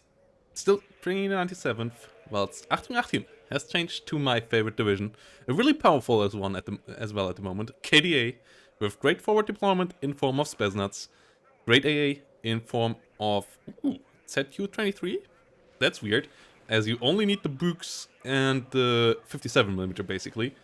SPGs coming in for the cheese here, it seems. Achtung Achim really coming in with power. And before we jump into the game, once more, quick shout out to Matcherino, where you can add a bit of money to the prize pool for free by just clicking that claim code button. If everyone in the chat would do that right now, we would have all the claims codes claimed. So get there, do that quickly, and we have more money. And then visiting more websites adds a bit more money to the prize pool as well. That will be paid out to the champions in the end. So if you want to help getting WARNO a bit closer to being worthwhile for the player, also monetarily, not just honor-wise, because obviously the honor of becoming a champion in WARNO is already really, really high, but you can help out without having to pay anything yourself. Obviously, if you want to pay yourself, nobody stops you there either. Can click on that contribute button up on top as well for that. As now we go into the game, where on the left side, Uncle Sam once more starting with TADUs. Saperi Comrade coming in the left side as well. On the right side, 1 CV for Achtung Achim to claim the rear zone 2, so nobody will get a big advantage in points through these zones. TADU rolling forward. Watch Red Gus coming in. Ooh, the Spetsnaz unloading really early here. Achtung Achim a bit too cautious in these games. Maybe. Like, they could have moved on up to here, basically. They could have claimed this territory down here and this territory. Unloading them this early, it seems like a big waste of the forward deployment potential. Bit too cautious now, maybe. Whilst up in the north, SPGs move around as well. Aufklärers in the rear. BTR coming in. Get another zone captured here. Saperi Comrade doing the same in the south.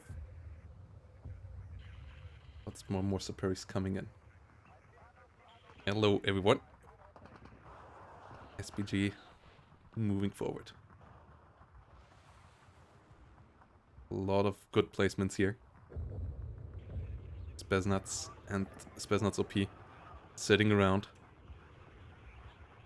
That's Redredka moving forward. Game number 1. Achtung Achim did 2 early attacks that both didn't went too well, as the TADU micro on the side of Uncle Sam worked really well against it. And then was just basically out of steam, and Uncle Sam slowly dismantled him. Yeah. This time, it seems like Achtung Achim is choosing a more cautious approach, or building up even more, as a lot more SPGs are coming in here. The SPG setup in the north is interesting. More SPGs coming in, whilst a couple of UWATSs leave to the rear will be sold. Clever in the south. A couple of Superis get in here as well. Worried about any Spetsnaz potentially being in there. Clever moving through the tree line over here.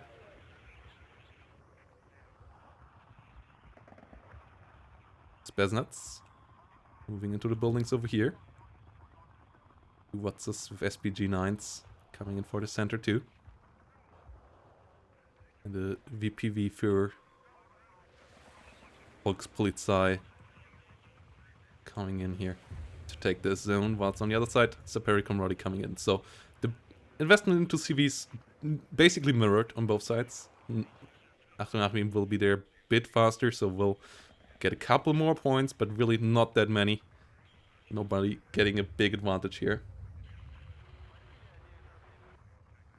Well, it's T62 sitting around over here. PV is in. Spetsnaz sitting up defensively here. A lot more defensive units coming in. 120mm mortars as well. I wonder what Achtung Achim is setting up here for. Is this going to be an artillery game? Will we see double Malka play then as the follow-up? After this well setup, just trying to bombard the enemy into submission? Will we see a big setup of KDA Schützen, T55 push?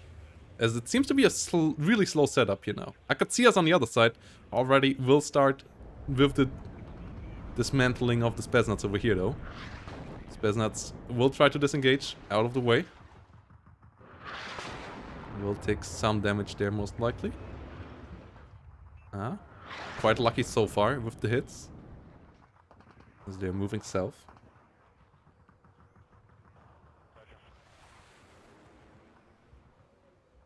This is interesting. A lot of Akatsia in the rear. Spetsnaz coming in the south. KDA Schützen as well. For this section here.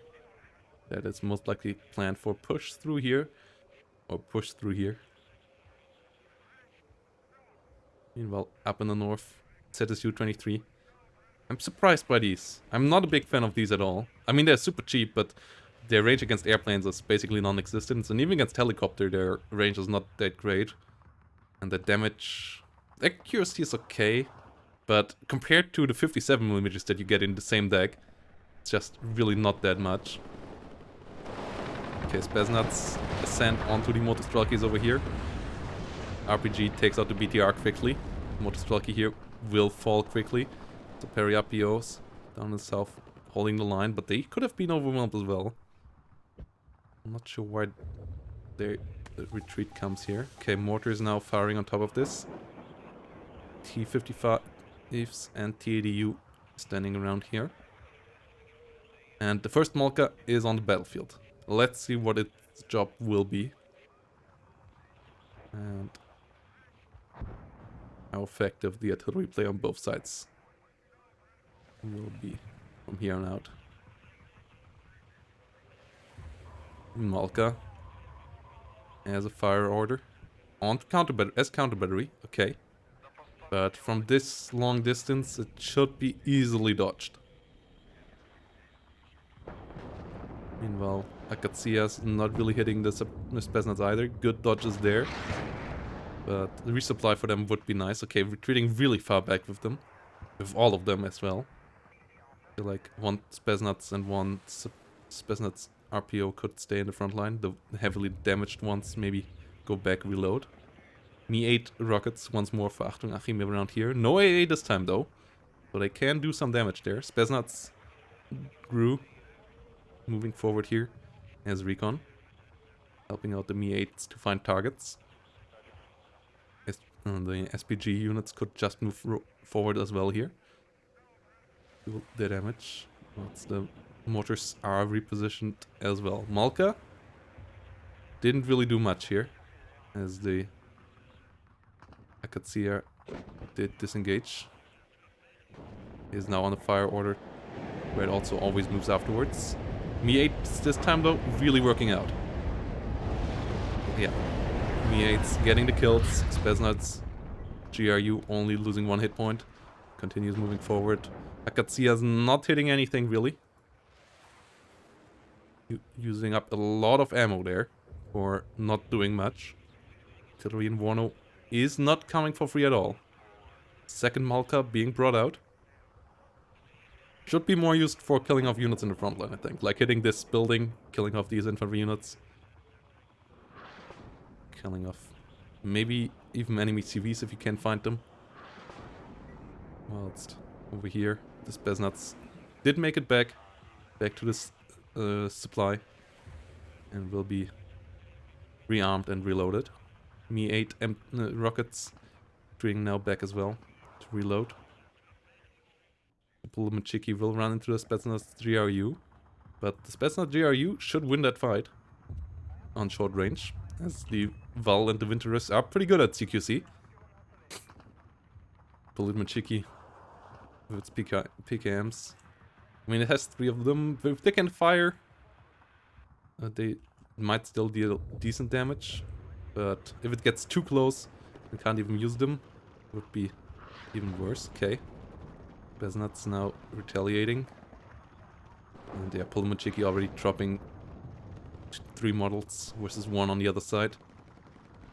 Getting heavily stressed out, so it will most likely be pinned down relatively soon. Spetsnaz doing a really good job here. The Val and the Winterus doing a lot of damage. Pulmachiki disengaging there.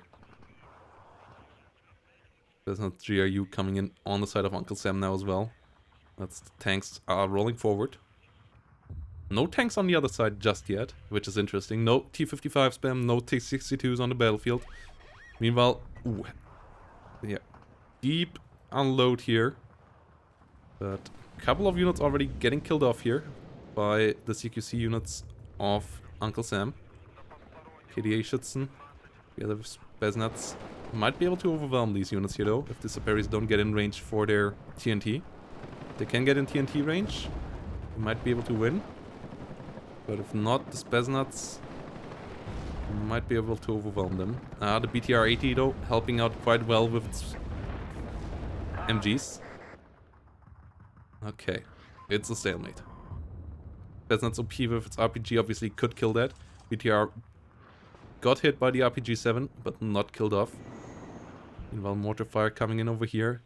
I think the Malkas also did hit around here this time. Not being on counter battery duty anymore. Katsias coming in for the south. Not on target just yet, but might get an edge hit. Yes, get the Spetsnaz OP, and that's great, because that means these Spetsnaz can now be run over by just tanks. Or IFVs, as they don't have any anti-tank left. And that's the best way of dealing with them. Me-8 also really low now. One of them gets killed. Don't have any line of sight onto the Igla. Of Clever not spotting far enough, which is still a bit weird to me, as they can't see them, but somehow Iglas don't reveal themselves to Aufklärers even when firing. Yeah, spotting in this game still sometimes a bit off in my eyes, but it is what it is. Malka will try to do the job yet now though. That should be doing it against the Igla. Igla the gun, yeah. Second, the 2 shots afterwards not even necessary. Could come for firing into the center again, as we have another Buratino situation here. That is interesting. Spetsnaz GRU still holding the line really well here. Polomachiki will get killed off really quickly. Yeah, there we go. And even the Motostrelki will most likely lose out here. They're 7 versus 4. RPG gets the BTR killed off as well. BTR does a bit of stress and a bit of damage though, so that might allow the Motostrelki here to win, but this Spetsnaz already paid off big time for himself here.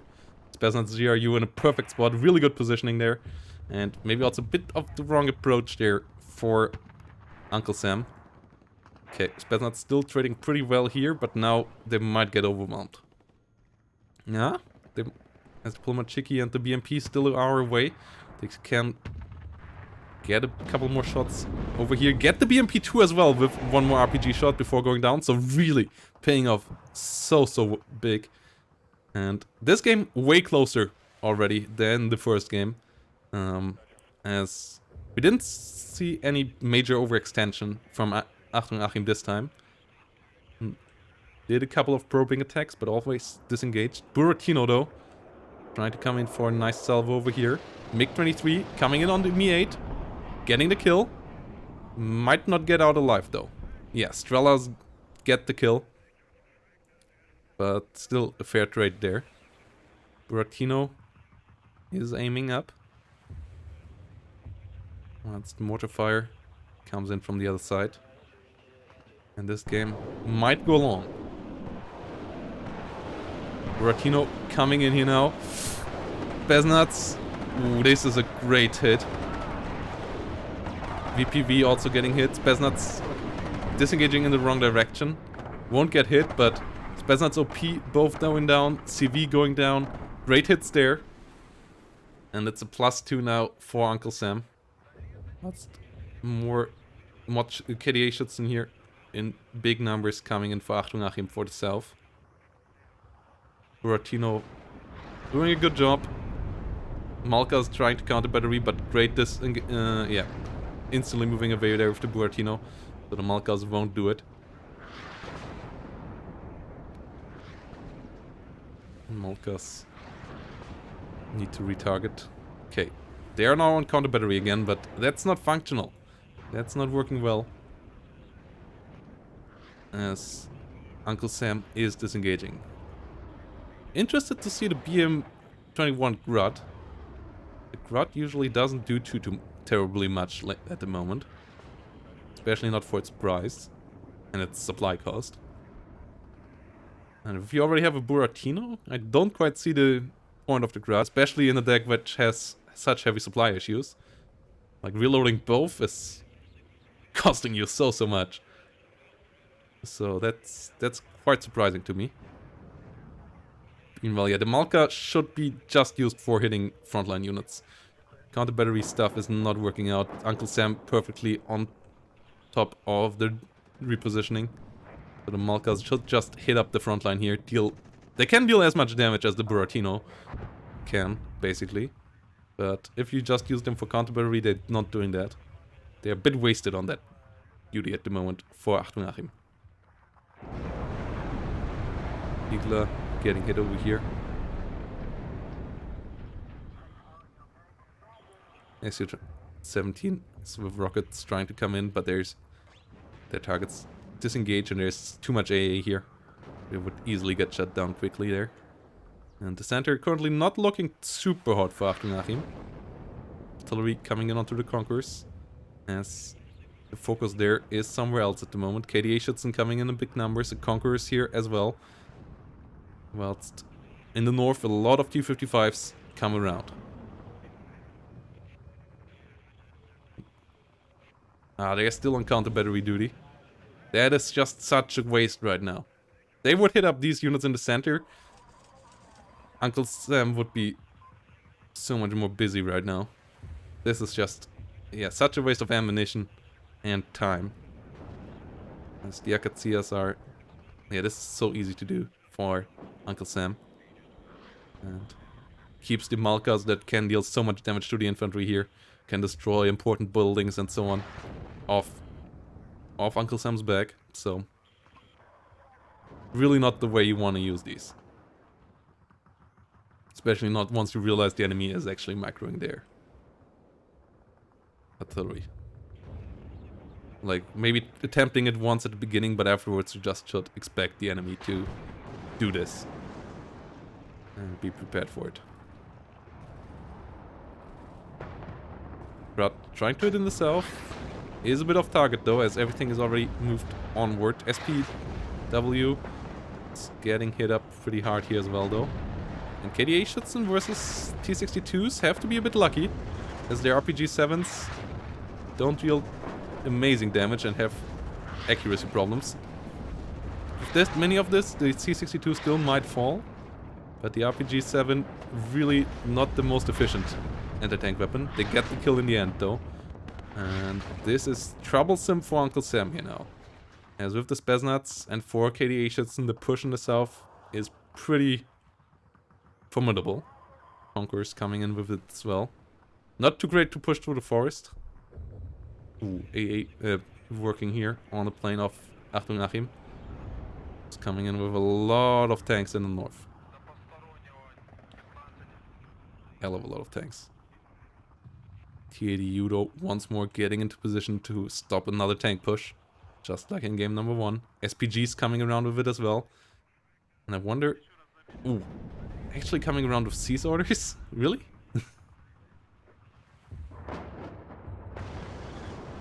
Don't use these in competitive multiplayer, guys. They are not really functioning that well. T-55s moving towards the BTRs. I could see us trying to hit down here. Malka are reloading. Repositioning now as well. The ADU coming up. Okay, KDA Schützen moving forward here. Mi-8 getting shot upon by the Strela. Gets a kill onto one more Pulamachiki, but the Strela most likely will get the kill. Or not, as it has to reload. AA and T-55s just moving through. There is now a T-80BVs in their way. SPGs trying to get closer. T-55s moving in as well. T-80BV not hitting. And the SPGs can be dangerous here, as they can deal some damage. Every hit is 1 damage onto the T-80BV with them, as they have heat rounds. And heat rounds always deal at least 1 damage, no matter the penetration power. And they also deal some stress with that, reducing the accuracy of the T-80BV in return. Flak 57mm being overwhelmed here a bit though. T-55s now turning to the south against the T-80BV over here. Trying to overwhelm this with with numbers as well. Doing a good job there. Ooh, dropping it down to 1 hit point. Uncle Sam disengaging just in the nick of time. Seed not working versus Strelas. Not getting the kill onto the Tunguska. A bit unfortunate. Su-24 though will get out alive. MiG-27 in the south. Coming in with some nice AT runs. Getting shot upon by the Strela but not killed. Whilst the KDA Schützen move on forward. T-55s still not quite able to chase down the T-80U here. KDA Schützen move on forward. Engaging onto some units over here. BMP-2 though helping out against them. Spetsnaz trying to come in here once more, but they can't go over the open field. Uncle Sam still on a +2. Malka on this position right now would be amazing. Malka on this position would be really, really great. Whilst the southern push is still working out as well. Spetsnaz here coming in nicely. Conquerors could be pretty helpful here as well. This Conquerors moving up maybe a bit would be nice. And Achtung, Achim's push this time working out way better than in game number 1. It's way, way scarier. T-80BV now getting shot upon. But only by 1 T-55 here. And getting killed up afterwards. Spetsnaz moving over the open though is a bad idea. This is a really bad idea. KDA Schützen have to disengage a bit as well. T-80U got some damage in, but didn't get killed. MiG-23 returning back to base. Tunguska coming in for the south. +2 is still on. Yeah, and losing the Spetsnaz here would be quite painful. Counter battery still. Oh! This time on spotted units though. Oh, it's actually working this time. all I said before was void, as Uncle Sam got clumsy once, and the Malkas get one Akatsuya at least. So that's nice. If they would have gotten both, this would have actually been worthwhile, all the effort from earlier maybe. Nice kill here by the MiG-27 on the T-80, I think it was. Oh no, it might have just been a BMP. I'm not quite sure what it killed. But good kill there. Spesnat's Comrade coming in to try to sneak in here. T-55's got the kill on the T-80BV. Could come around for some kills on the rear here. But staying in that forest is also really dangerous. So, yeah, nice job there. Another Spesnat's Comrade coming in over here in a Mi-8 with rockets. MiG-23 on the hunt for another Mi-8. And the AA here is running out of rockets. A lot of the Strelas running low in the center as well. Tunguska still have ammo though. And this MiG-23 still should go down. Yeah, Strela gets the kill. As it has decent accuracy and the MiG-23s don't have great ACM. These German ones. Spesnats here get beaten back. KDA Schützen here get overwhelmed as well. So still a bloody assault by Achtung Achim. Artillery coming out for the Strela now though, and that is nice. Strela gets routed. Second salvo coming in, gets the kill. Saperi Comrade disengaging. Malkas starting to really put the work in. T-62 here getting hit hard by the Mi-8 rockets. Most likely will die there. Yes, Mi-8 rockets get the kill there. So another tank has fallen. T-80 BVK switched position so it doesn't get eliminated too quickly. That's the CV over here comes in to contest this zone. Spesnat's Comrade hasn't come in. Really interesting moves here by Achtung Achim. Making the game really wild. ZSU 23s coming around to counter the helicopters. A lot of conquerors all around. I like the wildness of the KDA, abusing the cheapness of your units to so that you can have them everywhere. But the T-80U movement still good from Uncle Sam, using his high quality units to get into good positions as well. ZSU gets out, but just that split second too late to make the difference, to save its friend here. So the CV goes down. Me-2's not getting killed here too quickly by the ZSUs, that's what I said. The 57mm doing that way faster and being on a more mobile platform. Spesnats and co getting hit upon by the Buratino. Buratino really not that efficient though. Has to reload once more now. And there's a lot of Urals already being used up here around the battlefield. Gatsia heavily damaged. Grud out of ammo as well. Malkas can be used around this now. Oh, it's a Perry RPO somehow, for some reason, moving in over here. The single TO-55 also won't clear 5 of its brethrens. A lot more Spesnats OP and KDA Schützen coming in over here. Mortar fire continues to rain down onto the center. And as I said, a Malka hitting onto the T-80 VK and onto all these infantry units here would be really, really good. Aufklärer is moving forward. Try to find them.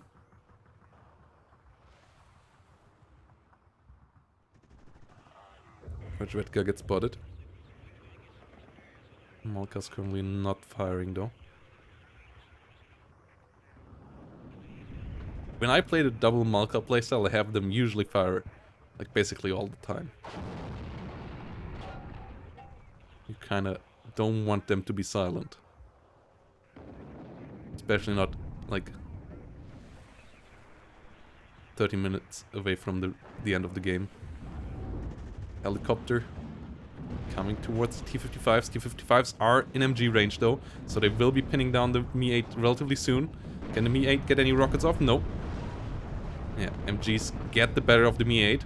T-55 here moving in. T-80U is in position though, and that can kite them for days, as it outranges them and is faster than them. So if it wants to, it can kill them all off without having to fear any retaliation. Su-25 helping out a big time there as well. So these T-55s just rushing over the open won't work. With smoke, a help from the side, they could do their job maybe. Su-24 seed once more, not doing too much, but eating a lot of rockets. That's quite helpful already. So getting rid of the supply there. And taking the focus away. Tunguska still good enough in the end though. As MiG-23 gets shot upon as well. Gets hit. Doesn't get killed though. But Uncle Sam still on the +2. 12 minutes away from the end of the game. Southern situation. Doesn't look like there will be another CV easily put in here for Achtung Achim. Achtung Achim kinda has to win the center now. But the T-80U makes it a bit harder. Pax moving forward. Su-25 with HE bombs coming in. Trying to hit the units around here. Gets a couple of kills. No AA on the other side. No books, I'm really surprised by. Like, I feel like the books are so much more worthwhile than these ZSUs. As they clean out any planes from the skies, and then the 57mm deal with you for you with helicopters. Really not a big fan of these ZSU-23s instead. Killing off another Me-2 here at least, but can be easily dealt with. And I don't know why the Malkas are not firing. As I said, like the Malkas can even kill off the T-80B VK here, and can easily kill off all the infantry.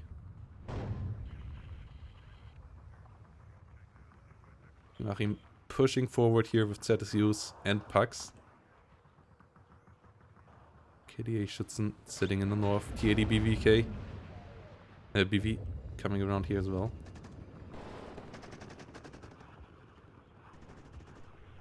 +2 is ticking.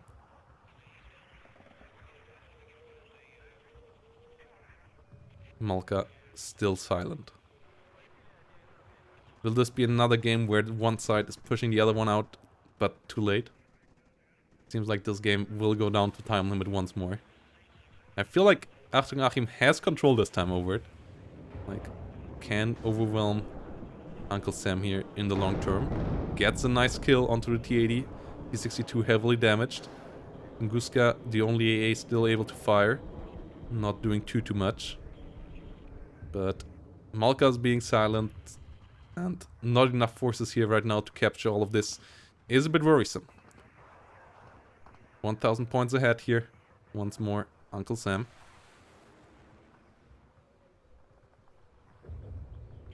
A lot of helicopters coming up back here in the rear. Me-8s as well. But single Tunguska still, even with only guns, can deal with them. Off clever coming up. KDA in the south, sitting in the forest.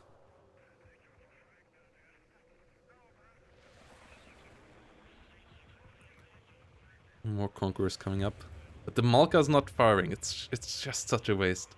I can't not see that. Like, as someone who plays a lot of KDA myself. The amount of damage these can put onto your enemy, especially if you have that much recon that actually sees something. And if it only is to get the enemy to walk away. Okay, ZSU's once more in position. A lot of units around the flank here. T-62 is being caught off. No ATGMs in here though. A good ATGM, like a good amount of Conquerors or so coming in from there would be really nice. A lot of helicopters.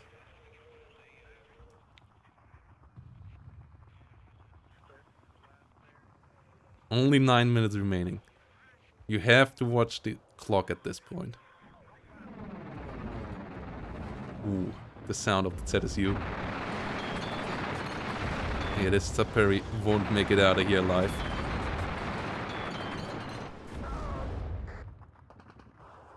Kill there. MiG-27 AT coming in for the north. Seems. Not having the right attack order at the beginning, though.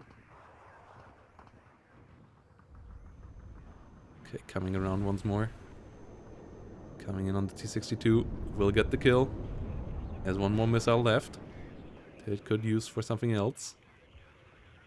Yeah. Flying around weirdly though. Tunguska gets reloaded. Strela is reloaded as well. Tunguska not firing. Could have gotten the kill there. Malka did fire onto something again. Yeah. Units over here. Dealing some nice damage to the BTR. Not getting onto the T-80 BVK though. Whilst a lot of helicopters set up. But with the Tunguska reloaded, these helicopters are in for trouble. As these have 3000 meter range against helicopters. This has 2650 meter range against helicopters. So they can decimate them quite quickly. T-80U overwhelms the Malkas here. Overwhelms the AAT guns here pretty quickly as well. Conquerors will most likely die quickly as well. A lot of helicopters. V-24 AT. Malka still silent though. Whilst the T-80U gets hit here. +2 for Uncle Sam. Another CV for the bottom zone. Bombers coming in once more. Not getting any major hits. Getting the Tunguska, actually. Scratch that. Getting the Tunguska. So that means the helicopters can do their job. T-80U, BVK here getting overwhelmed. Getting killed. Meanwhile, at the same time, CV tries to get in here. T-62 got hit by Su-22 rockets. Mi-8 has to be careful. Down to 1 hit point. Comes around. Can fire some more rockets onto infantry. Will take out some Pulamachiki here most likely. CV will make it in. CV in the center. 4. Uncle Sam is dead. Only 6 minutes remaining though. This is only a +2. More is necessary.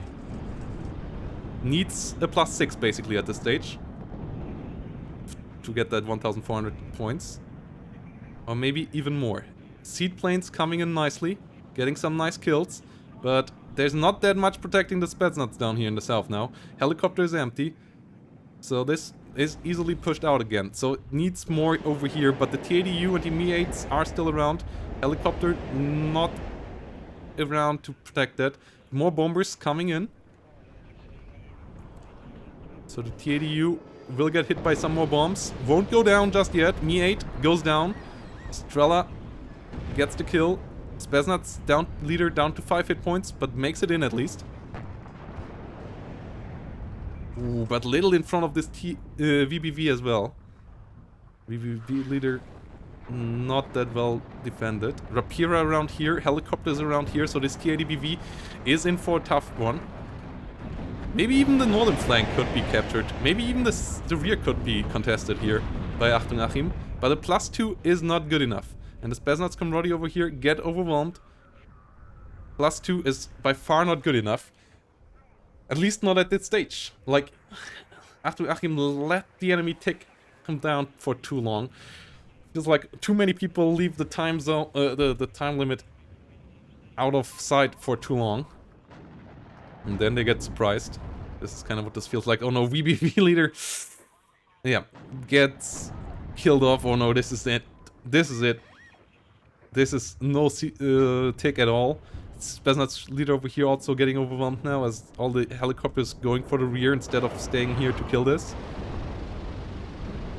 Mi-2 gets hit. T-80BV gets pinned down. T-62s maybe could come around for the kill, but it's stalemate. Okay, T-80BVK gets killed off. But BTR is far away from getting to the front line. Only 4 minutes. It's once more a loss due to not getting enough tick. After nothing, even moving his Spetsnaz camaraderie out of there right now, which is just you can't afford at all. Even giving Uncle Sam more tick. This is a bit sad because after having played so much better than in game number 1 in this one. Like, played all over the map, played way more cautious, but with good pushes. But leaving the enemy the +2 for way longer than necessary. Tunguska gets killed off by the seed plane, and not using the Malkas to dealing the damage. When you invest 840 points and 540 points into these beasts, And then you have them silent for too long. It's rough. Another Tunguska around here. The SCV gets in here, but that's only equalizing the tick right now. Not getting enough ticks. Me too, getting the kill. And now units attack moving forward, but not achieving much. And this flank could have used for a lot more. Like, could have maybe even slowly moved forward in here, cut the enemy from over here. Like, I liked the moves on the flank. The flank movement was really good. But it didn't work out in the end. Because the enemy had too much tick for too long for free.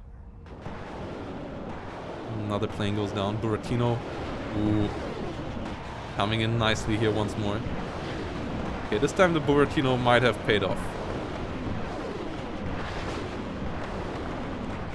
Oh, it actually doesn't get the kill. Huh. Okay, that's kind of funny. Meanwhile, Saperi here getting killed. A helicopter moving forward. There's not CV coming in here in a second again. BTR will get overwhelmed. PMP here most likely will die. SU-25 though, coming in for a lot of helicopter kills. And there's still the Buratino. There's still some Strellas over here. Yeah, Mi-8's going down in good numbers. Buratino might die here. That's good for the KD, but KD doesn't matter. We're not playing destruction mode. Strela goes down. Malkas, yeah, they did enough damage to pay off, but they could have dealt so much more. Went BTR over here, also on the fire. Another Buratino barrage coming in over here. Doing a lot of stress damage, but won't do... Gets some hits in the front as well, okay. Don't know why some of them dropped so far in the front, okay. Gets the kill there as well. So even gets a tick in the end again. A lot of CVs coming in here in the last couple of seconds, but it seems like Achtung Achim just didn't watch out for the time limit at all till like 2 minutes to the end, or 3 minutes to the end, and that did cost him dearly. Was I getting hit here by the Malkas? Yeah, Malkas now coming in nicely. KDA Schützen coming in here. More KDA Schützen over there, but against TADUs, they don't do too much. SU-25 rockets doing well as well. Like, Uncle Sam also did defend pretty well till the end. Did try to not die, and did that pretty well for the last 20 minutes. But Uncle Achtung Achim could have still done enough damage to win this, I would say. Like, or it taken enough ground. I think the damage is good enough to win this. But not what happened. And yeah, in the end, KD actually pretty close. But the capture points are on the side of Uncle Sam. So Uncle Sam gets this one with a 2-0 victory as well. So here we go. Yeah. Azure crowd control. I think I will rename them here so that it is more clear. Yeah, 4-0 victory here. GGVP. Alright, 2-0 victory for in maps. That's how we do this. Yeah, 2 per victory on a map. If you win a map, you get 2 points. If you draw a map, you get 1 point. So you can have a 3-1 victory as well. Yep. GGVP. To both players. 2 really interesting series, I would say. That was a lot of fun. Okay. Yeah, you didn't rename the the files, so I didn't know which one was which. But yeah, 2 really enjoyable games. And GGVP, you really did claw this one out, this game, and the other game, you demolished the T62 push really well. So, well played. And yep, gets your chances to moving on quite a lot higher. Antics and Swift VRE Still waiting. In the group though. So not over yet. But still be stopped on the way to the quarterfinals. But one more map and you're pretty close. Two more maps and you're basically in. So yeah. That said, I think we will. Yeah, I think I will move over to a bit more Victoria 3. Enough WARNO for today. And Vicky 3 is nice. Yet, well, were some nice series. And I hope you all enjoyed it as well in chat. Yeah. If you haven't followed, consider following. If you have a Twitch Prime laying around, I would take it, guys. Yeah. Any